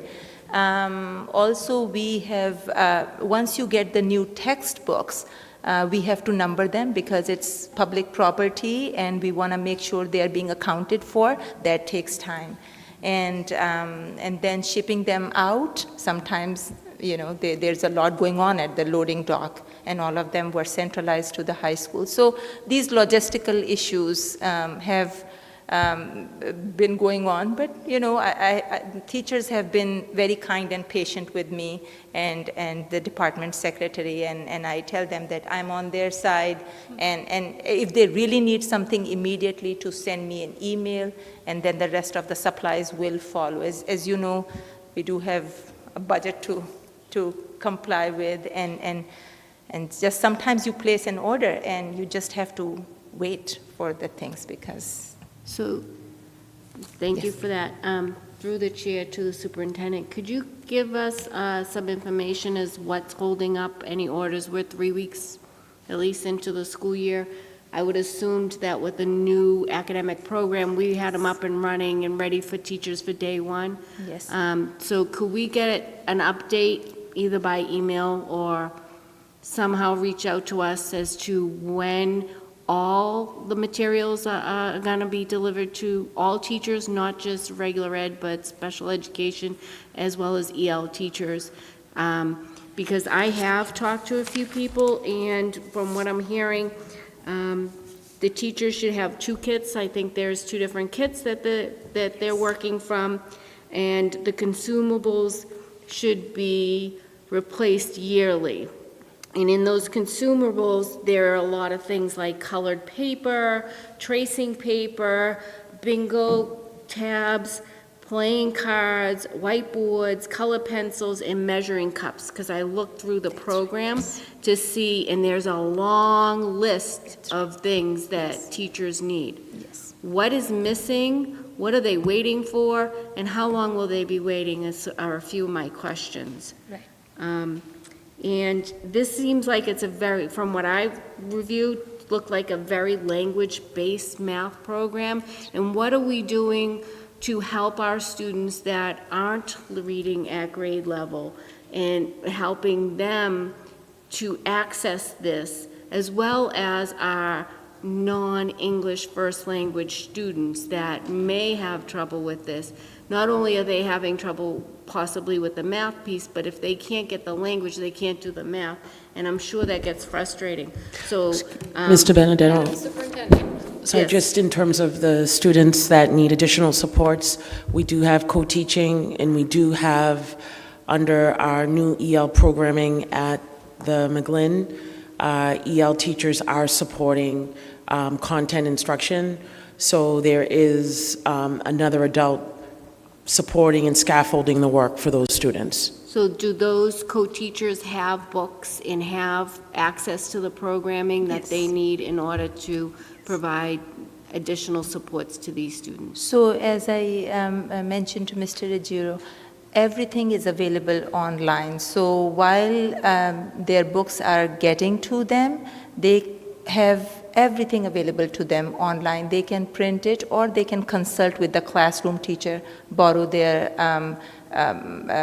teacher's edition. But I feel that with this program, they can just go online and everything is available. So the student edition is there, the teacher's edition, and also support for the family and help for the family if they want to help their kids with the problem solving. And do the teachers have the consumables necessary to do lessons with the children? Because I hear from you and from teachers that they don't have what they need to, at this point, to pull out those specific lessons from the programming. And we are 3 weeks in. I'd like to know when, either from you or from the superintendent. Based on what I looked at, the supplies, they are like paper plates. I didn't see anything that probably doesn't already exist within a school building. There are a few things that definitely need to be on back order, but it's not like it's something that's a $70 piece of equipment. If it's, paper plates, maybe, I don't know if it's a fractions activity. I mean, it's something that could be, at the dollar store, you could probably get 100 paper plates for $1. I'm just saying, when I looked at the list of supplies, because that was brought to my attention, it was really normal hands-on activities that I said the kids are probably going to have a lot of fun using these materials to understand the mathematics, the mathematical concepts that are being taught. But I still feel, while the curriculum is new and it's being introduced, this curriculum is a rigorous curriculum in terms of it's forcing the children to truly think mathematically. So even if it were to ask for a round peg and you need a square peg, a teacher could go and consult with another classroom. It might be from the former curriculum that you had. Sometimes you can say, well, I don't have the round, but I have the square, and you can make adjustments with that. So I don't feel that there was anything on that list that would prevent a skilled teacher from being able to execute the lesson. You could be creative and swap something out temporarily until the other materials are available. And because everything is available online, you're not teaching the entire chapter in one day. It's one lesson at a time. So I know with the loading dock, that was true, that the backlog of everything coming in at the same exact time and trying to get the materials delivered. But I don't know, Faiza, can you give a tentative time frame for when you think everyone should have a hard copy in hand? So I know that all the general education teachers and all the special education teachers should have the teacher's edition books. And all general education classrooms have a classroom set of student books as well. I am now in talks with the special education teachers to see if they need a couple of books to help with students' IEPs and 504s, and they will be back in touch with me as to how much they are needed. If they really need it now, we have some in reserve, and we are happy to send them. I know EL teachers' books have been ordered because the structure changed over the summer. I had ordered one because at that time in June, beginning of July, when the PO went in, we only had one. The structure changed. We are happy to give more support to the students in the classroom, but that does mean that we are kind of backlogged on the EL teachers editions. But what gives me a little bit of comfort is that at least they're able to pull it up online. It's not that we are totally dependent on a physical book, although I do know that the physical book is very important for some of us. I do acknowledge that. My concern is more for consumable and not consumable. The list that I have right here for 6th grade, the consumables, yes, they are easy to add, easy to pick up things, dock stickers, powered drink mix, colored pencil, masking tape, index cards, sticky notes, glue sticks, paper cups, food coloring. Those things you can bring from home or whatever, but I just wondering if we're expecting teachers to do that annually. And non-consumable items that we should have, do we have measuring tapes, cups and spoons? Do we have wooden and plastic cubes for them to be using? Do they have the 10 base blocks, the cinders, the meter sticks, the digital scale, the scissors, the snap cubes, the tank, the bingo chips, the playing cards, the whiteboards? There are many, many items for these non-consumables, and not only do we need them in the regular ed students' hands, we need them in every classroom that is teaching this program. I want to make sure if we're hitting a program, we're up and running day one, teachers have what they need, education is starting, we're not waiting for deliveries. We voted for this early last year. I don't get why we're still waiting for supplies. I want to make sure that our teachers have the materials to teach it well. Math is a focus for this district this year. I want to be successful in, saying we bought the best program and we can prove it because we started off right. Let's get it right for your sake, for our children's sake, for our teachers' sake. That's all I'm employing. We need to be ready, day one, and we need to fix this as if this is not happening. So I would like an update at our next meeting. I would like a list of what teachers have, everything that's recommended and what they're missing. For all teachers, not just regular ed classrooms, I want to know how many books, who's missing what, who needs stuff, and how much money it's going to cost to get it to them that we didn't provide enough funds for. Because this is a priority, and I know you've been working very hard, and I applaud you for your effort, but you can't do it by yourself, and I want to stand up and help you. Thank So you. I make a motion for it to come before us again with that list. I need one of my colleagues Motion to get an update on any backlogged items. Is there a second on the floor by Ms. Vanderkluge? All those in favor? All those opposed? That motion passes. Mr. Russo? Thank you. Well, Member Di Benedetto sort of took a bit of just about everything I had to say, but that's okay. Around the accelerated, what percent of the 7th graders go on to take Algebra 1 in 8th grade? What percent? So I have the numbers here and done. So we have 72 students from 7th grade as of now if we don't have any movement. We have about 72 of them, and we also have around the same number in 8th grade this year. So I'm assuming most of them move forward. So there's not a big drop-off? No. Okay. That's helpful. Oh, I'm looking at the wrong notes, sorry. Do we know, have we looked at the kids that are testing into the accelerated math to determine what elementary schools they went to? No, I have not done that data analysis. I'm happy to do it, but I want to be hopeful that all schools are I would certainly like that piece of information. I don't know if we need Yes, I can do that. Thank you. I can. I know that's not that simple in school brains. I Sure, get that. yes, I understand. And I guess so I have a lot of reservations around the accelerated math. I mean, I think you and I have spoken about this whole idea that, these kids are really being taught how to just get things done quickly and not have a deep understanding. And, this is probably too hard of a question, but are these kids really sticking with math is really my issue and point. Are these kids in accelerated math just as likely as the kids who are not in accelerated math to take calculus? I mean, these are questions that I feel like you probably have a better sense of than I do. Yes, that's actually a great question, and I have pondered deeply about it because I wondered, we are giving, a class teacher's one section time to these students. What's going on moving forward?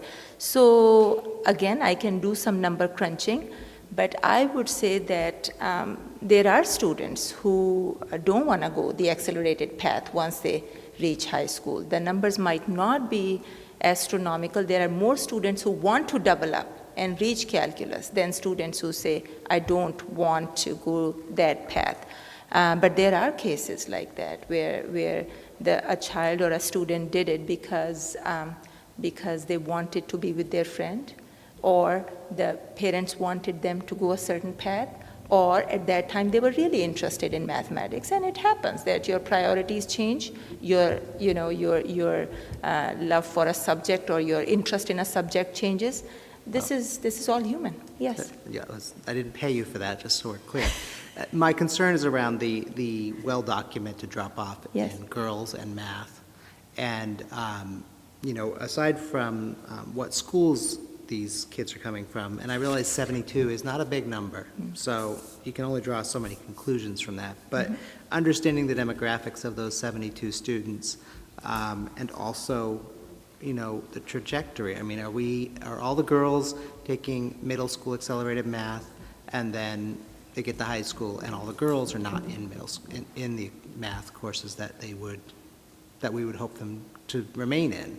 I mean, I'm not making that up. The girls are not interested in math after middle school as a general statement. There are plenty of girls, I'm sure, that are, but it's just depressing. Something's happening, and it isn't that girls are suddenly not mathematically inclined when they get to high school. And I just think if there's anything we're doing that is feeding into that, we should really take a hard look at that.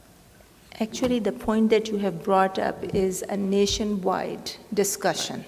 So there are definitely things that we should ponder about and think about, but this is a great point, and as I mentioned, this is a national debate. I taught AP Computer Science for 3 or 4 years at the high school, and I noticed that trend too, so we really pushed for girls in STEM and many other initiatives, girls who code with Tufts, and we really tried to market that. So I think there can be many initiatives that can be taken, but what you're saying has validity to it. Yes. Thank you. Ms. Kretz? So the questions I had, you had already answered. It was the copy paper and the textbooks and the supplies. I had all the same questions. I did have one more, and I know we talked about this last year, and I know it's really early on, but I think, Michael, you might have mentioned this, that we wanted to go for like an observation day and maybe sit, I know it's very early on, it's just they're still getting set up and established, but I would really love to go and, be invited to the class and, and just for the day without interrupting the instruction, but just, participate with the students, if that's something that would be possible. I have it in my mind. Yeah, I know. At this point in time, I have given teachers But I know some it's room. too early. Yes, I have given them some room. I just started going. Yes. At first, I was communicating with emails, and then I actually went in after school and said, what is missing? How can we help you? And now, this last week, I was into classrooms a lot more. So, I just wanted to give them some room and feel that we are confident in their capabilities. So when it's the right time, I will definitely let you know. But know that it is on my mind, and I have taken a note of it. Thank you. Thank you. Mr. Ruggiero. Yeah, one last question. I forgot to ask you this, but it's on my list. Do we know what percentage of there are 2 class books that are being taken out for children that don't have access to computers at home? Do we know how many of those books are being checked out? We do not know it yet because many teachers received them just last week. The numbering took a long time. So we will know better. As I said, I have requested all special education teachers and general education teachers to let me know if they need a set or 2 or 5 student sets extra to make sure students are learning. And the year it will be a lot of treading on that, and next year we will be in better shape. But this year it's going to be a challenge. Yeah, I mean, I imagine just sort of with the demographics, I'm sure there's some classes that it's a much higher population. I mean, are there lots of teachers saying, Fiz, I need books like now? Are a lot of teachers bugging you about that? There are about 3 teachers special education teachers who have reached out to me about the extra books. Out of those, one of them I said absolutely. They wanted 2 extra books, and it was a smaller class size as compared to the others. So I had extras and I happily sent it. Others had a bigger number request. So I said, please keep an eye and let me know within a month as to are your needs still persisting, or you think that it's something that can be taken care of with photocopies. And at that time, we'll order more, or we'll look in our inventory to see what else. I look forward to the update. Thank you so much. Thank you, Mr. Ruggiero. Thank you very much. Thank you.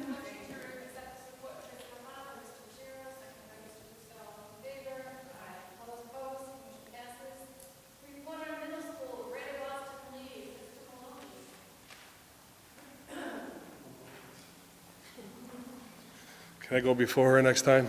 Oh, thanks. Freezing in here, but thanks for having me.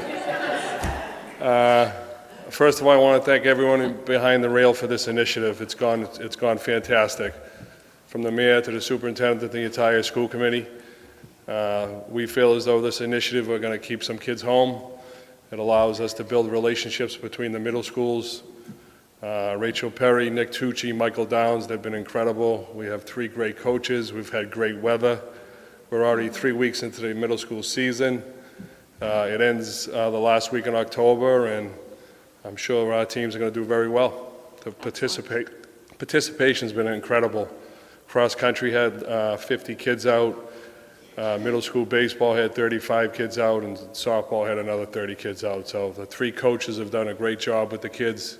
And again, Mr. Tucci and Mike Downs have been incredible assets down the school. And at this time, I'd like to thank you for all the work you put in, because getting the GBL back off the ground was not an easy task. And with you and the other communities, we've sat at the table many, many times over the course of the summer to make sure this was in place and working.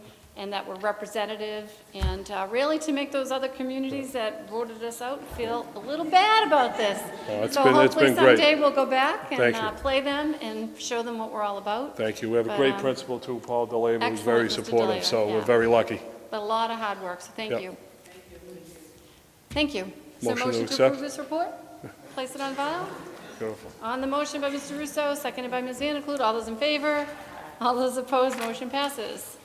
Report on dyslexia screening tools. Ms. Caldwell. Good evening. Good So evening. I'd like just to take an opportunity to thank all the people who've been working on my committee for screening for some dyslexia tools. Every single one of the elementary principals have been working hard. Susanna Campbell, Katie Ciampoli, and Dr. Nicole Chiesa. So I'd like to start by thanking them. I'm going to start by reading a quote, and this comes from the International Dyslexia Association. Since research has shown that the rapid growth of the brain and its response to instruction in the primary years makes the time from birth to age 8 a critical period for literacy development, it is essential to identify the instructional needs of struggling students as soon as possible. Screening measures are typically brief assessments of particular skill or ability that is highly predictive of a late outcome. Screening measures are designed to quickly differentiate students into one of two categories, those that require intervention and those that do not. A screening measure needs to focus on specific discrete reading skills that are highly correlated with the broader measures of reading achievement. Excuse me.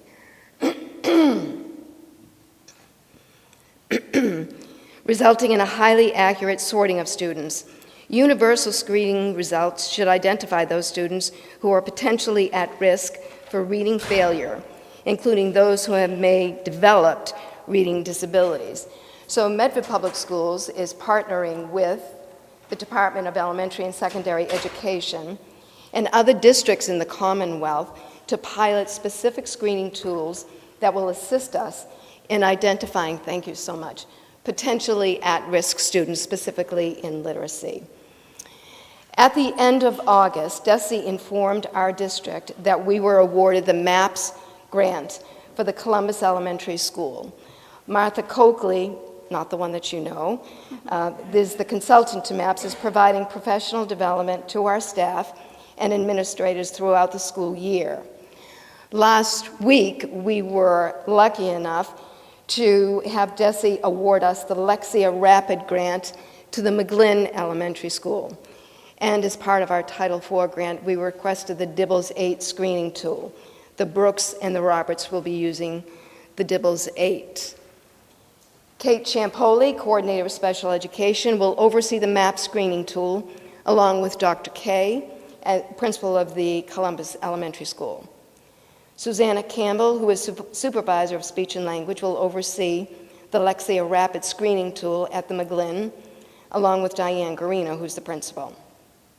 Dr. Nicole Chiesa will oversee DIBELS 8 screening at the Roberts with Principal Kirk Johnson and at the Brooks with Principal Suzanne Galusi. So each of these three people have already met, spoken, and worked with the principals. They are working with the companies to provide professional development. It's going to be set up in the next couple of weeks. Since the beginning of the school year, our screening pilot committee, consisting of the administrators above, have been meeting regularly with myself to discuss professional development for each of the assessments, providing assistance to our classroom teachers with our literacy and EL staff as they begin their assessments. This is specifically at the Columbus Elementary School, and requesting technology assistance to download classes and teachers from SchoolBrains to the specific screening tool. As you know, these are all online assessments, and the Department of Elementary and Secondary Education asked us to pilot 4 different screening tools, and we were lucky enough to get 2. We are discussing currently a rubric, the evaluation of the screening tools, and a train-the-trainer model for future professional development. Ms. Ciampoli, Ms. Campbell, and Dr. Chiesa will provide you with another update in October. what I wanted to do was to give these administrators some time to work with the principals to develop, to contact the companies and do the professional development and hopefully start some of these assessments within the next few weeks, and then they could report back to you. Additionally, DESE is offering limited statewide professional development workshops on dyslexia, dysgraphia, and dyscalculia. These workshops are highly competitive with limited enrollment, but we are proud to announce that 3 members of our McGlynn staff were chosen to attend these workshops. Many of our teaching staff filled out applications for this PD opportunity. The 3 McGlynn teachers chosen will provide professional development for our elementary staff in a train-the-trainers model, and this PD will be happening in October and November. I've provided you with the 3 different assessments. I won't go through them because you can read them, but there's Dyslexia Rapid and DIBBLES, as well as the MAPS. Each of these screening tools will be given 3 times a year, sometime in the fall and winter, and then in the spring. And I'll be happy to answer any questions. Mr. Ruggiero. Thank you for the report. This was, I'm speaking for myself, but I think for the other members as well, this was very important that we work on this.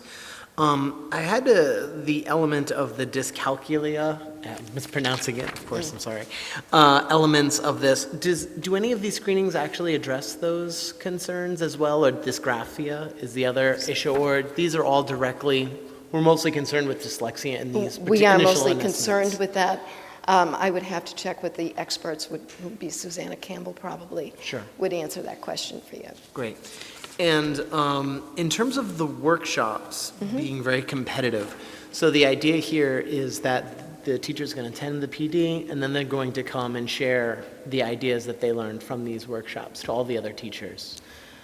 All the elementary teachers, yes, we're spending a lot of time doing some professional development with our staff. This one specifically was from the Department of Education, and I think we might have had 50 of our elementary teachers who applied for it. They had to fill out an application, write some essays. So the department wanted to have all of the teachers from one building. So that's why they chose the McGlynn Elementary School. But any one of our schools could have been chosen. It was just the McGlynn Elementary. I see. It seems like a strange process. I mean, the teachers you would expect to have the professional development would be the ones that are struggling the most to address the problem in the population. And while I think it's great that three teachers were selected to learn this program, I mean, it'd be great if we could have all the teachers attend. It would be great. I'm not sure they would comply with that.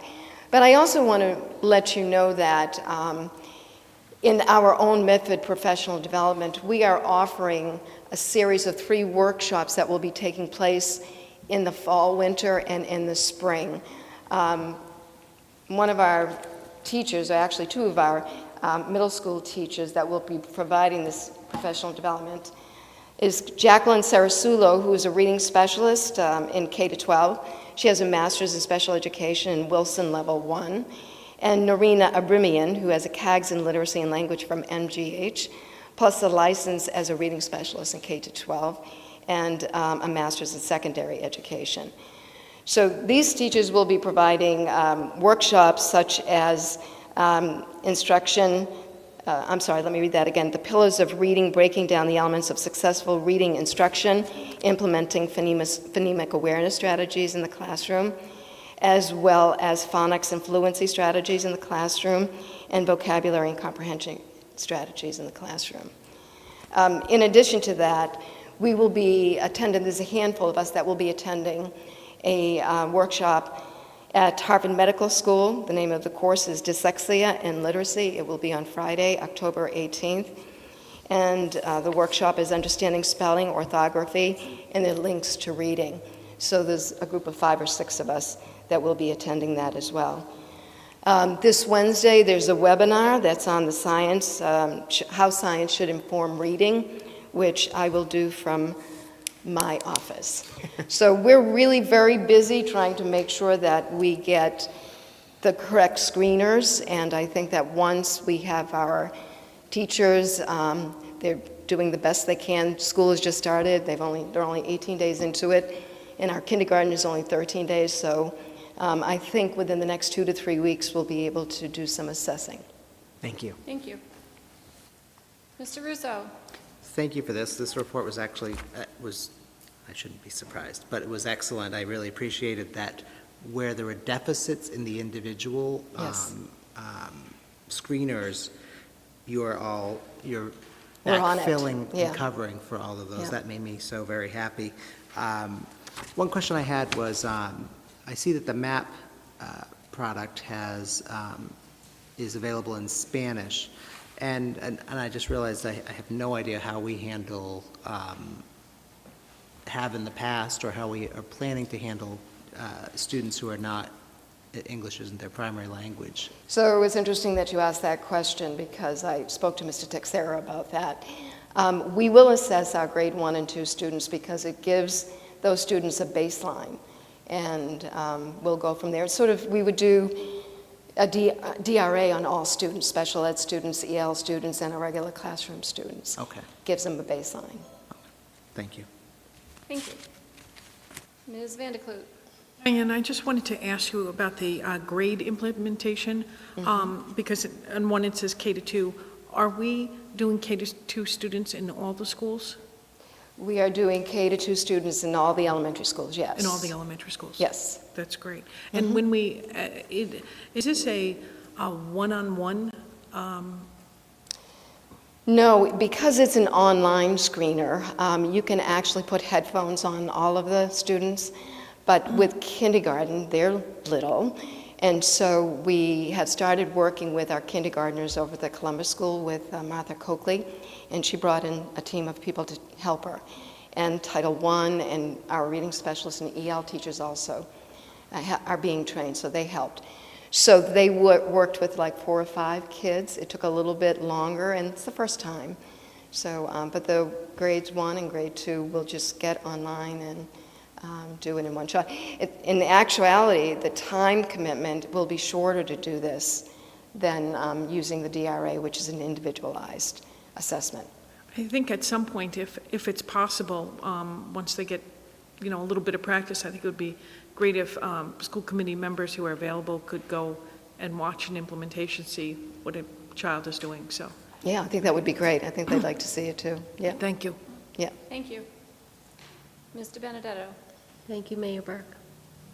Diane, thank you for the report. And thank you for making sure that all students K through 12 will get the screenings, not only to you, but to the district as a whole. All of us were very happy to see this come forward. I also want to know what our next steps are going to be as a district once we identify students' needs and how we're going to work with them to close that reading gap so that way they are meeting all reading And points. benchmarks. Yeah, the benchmarks, thank you. Yeah. My brain is tired, sorry. So I'd just like to know what our next steps as a district are, and I also heard last time that there was a dyslexia committee, and if we were gonna open that up to parents, and how that will look, and what will that look forward to? So we really don't have a dyslexia committee. Okay. We have a screening committee made up of just the administrators and myself for the time being. Okay. I did communicate with Ms. Ronayne, who is actually in the audience here tonight, that as soon as we can put together a committee, that she'll be the first one involved in that. We're hoping to do that, but we're just getting our feet wet, getting up and running, and at the end of this school year, the Department of Education is supposed to be making a decision about what's best for our state. And so they're telling us they may not know until the fall of 2020. Right, and that's But- why we're being proactive instead of reactive, and I think so. I think we've done a lot of work. yeah, it's clear that the groundwork is here, but we need a plan for the next phase. So once our children are identified, maybe we could have some conversations from now till Christmas, so that way, as children are identified, we have a plan to move them forward. So I think we need to be clear about we red flag them. They might be red flagged. They're not, we don't have the authority to say this child has dyslexia, but there may be a tendency towards dyslexia. So I think you would have to do further testing with that student, and we don't have that test right now. Right, because in your quote, it says right there that it says you either are identified as needing supports or in interventions or Right. not. And I just want to know what our plan for interventions are once children are identified. So I know you won't have this answer now. Maybe this is a future question, but let's have those conversations. I don't know if it should go into the curriculum subcommittee and just have some ideas and brainstorming, so as a district, what we can put in place to help move these students forward, and to make sure that those benchmarks are made and that we make progress for them. I also wanted to know when the district's MCAS scores are going to be released, and I wanted to follow up on students that, weren't doing well a few years ago. I still want to make sure that those students' growth has caught up and is moving forward, and that we're not losing any reading skills or ELA abilities in any specific grade level. Like we looked at that a few years ago, and I'd like to look at that again. Certainly. I know that they're not common knowledge yet, and I know it will be soon. So maybe we could convene a curriculum subcommittee meeting sometime mid to late October. So Thank you. we need Okay. to move forward. Sure. Thank you for all your work. Madam Superintendent, you wanted to speak? Just wanted to publicly thank Ms. Diane Caldwell for her wonderful leadership with the team of administrators that she's working with, Dr. Chiesa, Katie Ciampoli, and Susanna Campbell. The fact that you see the 3 different programs that are listed here, we are truly ahead of the curve, ahead of the 8 ball. We're going to be doing our own data analysis and our own data collection alongside with DESE. And over the course of this year, to really look at what are the strengths and weaknesses of these programs. DESE will be collecting their data, but once they gather all the data, they're going to make a recommendation to the state, but we're not sitting down and just ignoring this mandate. So I just wanted to restate that we are taking it very seriously, and we want to be able to get an accurate read on where our students are at this point in time. And so I just wanted to emphasize that to you all, the committee, that we are taking this very seriously. Our teachers are taking it very seriously, and I look forward to see what the data, the preliminary data shows us regarding these assessments, and sharing that information with you, the committee, as well. Thank you, very Madam much. Superintendent. Is there a motion to receive this report? Mr. Russo, seconded by Ms. Van de Clute. All those in favor? All those opposed? Motion passes. Thank you, Ms. Caldwell. And lastly, report on English learner department's updates. Mr. Texera.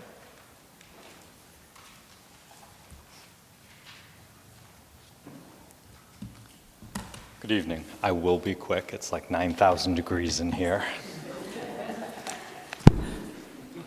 Sorry, I have to start the projector.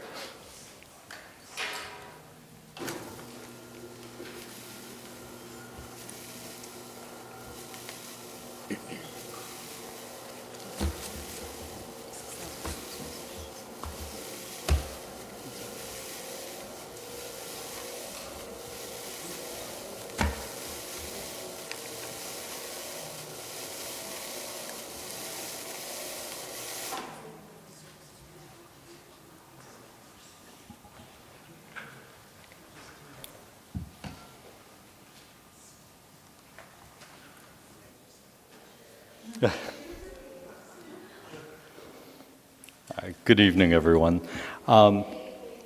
The EL department had a successful summer programs, and that was thanks to the support of May Abu Hassan, Ghislaine Pinto, Emma Rangel, Lainey Cahill, Amanda Davis, Teresa Casagnetti, and David York. I ran 3 concurrent programs. High school students were able to take summer classes to make up missed credits or get extra credits during the summer to help with graduation. It was all funded through the Title III grant. Middle school students had 5 weeks of project-based enrichment activities, and they focused on social studies and science. Each week, the EL Summer Enrichment Program had a theme with a culminating field trip. So the first week was learning about Massachusetts history. They got to learn interesting facts, the geography of Massachusetts. The week ended with a mini civics lesson and a trip to the State House. Students had the unique opportunity to view government both past and present here in Massachusetts. In the second week of the program, students researched famous bridges and structures from around the world. They learned the engineering design process, and the project ended with an in-house field trip from Rita Advani. She's a scientist and engineer who helped the students construct bridges, beams, and columns with paper products and tested weight loads with textbooks.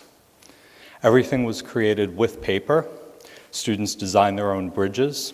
They did the weight loads using nuts and bolts to determine what load could be handled on their bridges. And then the third week of the program focused on rules of the game. In the classroom, students learned grammar, vocabulary, number graphing, developing and following step-by-step instructions. And the week ended with a game day in the courtyard at MHS. Students played paper battleship, cornhole, headbands, and Yahtzee, giant Jenga. During the fourth and fifth weeks of the program, students learned about oceans and marine life. They researched endangered species, analyzed the reasons for near extinction. The project ended with a field trip to the New England Aquarium. The third program was Starbase. This is our second year with our partnership with Starbase. And that's a STEM lab at Hanscom Air Force Base.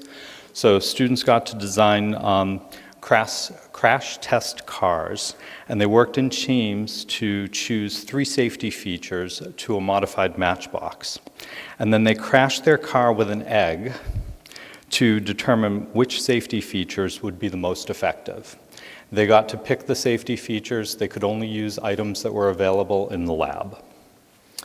Then students designed robot cars, and they had to write the code to program them to have them go around the track. They had to start and stop in the right place on the map. They had to stay on the track as well as calculate all of the turns. And then these robot cars were kind of transformers that grew some arms and legs. And the students had to program these cars to travel on the surface of the moon and pick up garbage and throw it away, and students wrote the code to move, lift, and drop the trash into the designated areas. And then students made their own derby cars, and then they raced them using CO2 propulsion, and they made predictions on which cars would go fast based on design and design elements, again going back to the engineering design process.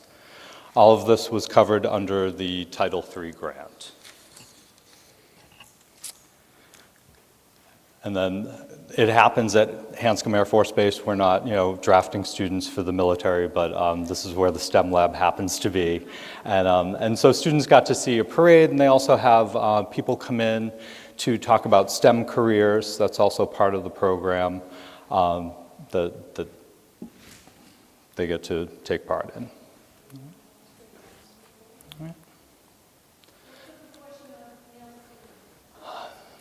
I would have to look, but the males definitely, I think it's probably 1, 2, 3, 4. I'd say 6 to 3.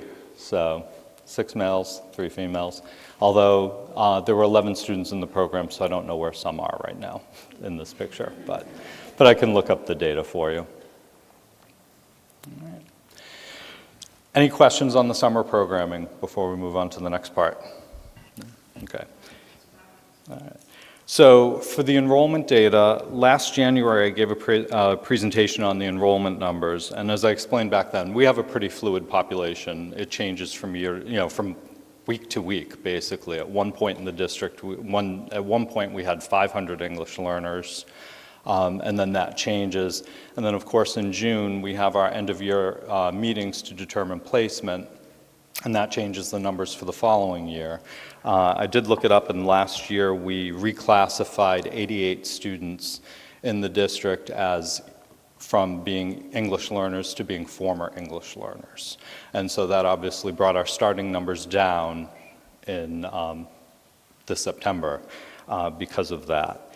And then, but the Parent Information Center is registering new students, and new families are coming in every day, and it's still happening. So I just put this together to give you that moment in time for new enrollments. So September 18th, 2018, we had tested 165 students, and of those 165 students, 110 qualified for services. September 18th, 2019, this year, we tested 211 students, and of those 211, 138 are English learners.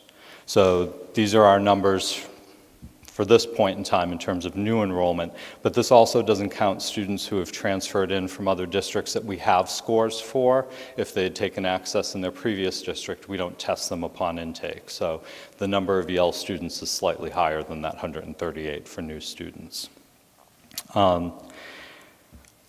There are also, as of the writing of this, there were currently 8 students waiting to be medically cleared, and I don't know how many students are still somewhere in the registration pipeline. But most new enrollments at this point in time through the Parent Information Center are English learner families. I also want to take a moment to acknowledge Jessie Reinhold, who's the assessment specialist for the department. Jessie is welcoming to our families. She's exemplary at her job. She takes time with each family and with each student that she tests. She's extremely detail-oriented. She makes placement decisions with 100% accuracy, and she's a tremendous asset to the EL department and to the EL families in Medford. I couldn't do this without her, and these 211 tests, it's a 4-domain test: reading, writing, listening, and speaking. The test can take upwards of 3 hours per student, especially if they're in high school and they have English and we have to administer the math test. So she does this single-handedly, and it's pretty amazing. I'm lucky to have her. And then the last part of the report is Lesley University. This is my second year with the partnership that I have, and this is different from the district's partnership with Lesley University. It's the Elementary Education Urban Initiative, EEUI program. And so the teachers in this program are in a master's program to get elementary ed certified, and they get an add-on EL license. And how they do that is by doing a year-long internship in one of our schools. So last year we had 2 interns, Emma Rengel and Lisa Petrie, and we actually hired Emma to fill a retirement at the McGlynn Middle School. She's 6th grade certified, and that comes in with the partnership that I have with Nick Tucci and Faiza Khan with shifting the math program over to co-teaching as well. That allowed us to have co-teaching in both science and math. And the math is new this year, but we're also continuing with the professional development we gave to the teachers last year, the science and EL teachers on co-teaching. So we'll go into year 2 of that, and then math teachers will run concurrently with that as year 1. So the Lesley program gives us the opportunity to basically get second-year teachers who have been trained by the best teachers we have. We use Christine Hingston, who is at the Roberts, was one of the teachers who mentored one of the candidates, and then Teresa Castagnetti was the other, who also mentored Emma, who we ended up hiring. So it's kind of a win-win program where we get a pool of teachers who have been trained by our best teachers to come into the district. And then this year we have 2 more. One is at the Brooks School this year, working with mainstream classroom teacher Suzanne Sarami and Allie Kennedy, an EL teacher, and then Christine Hingston has another intern in her program at the Roberts this year.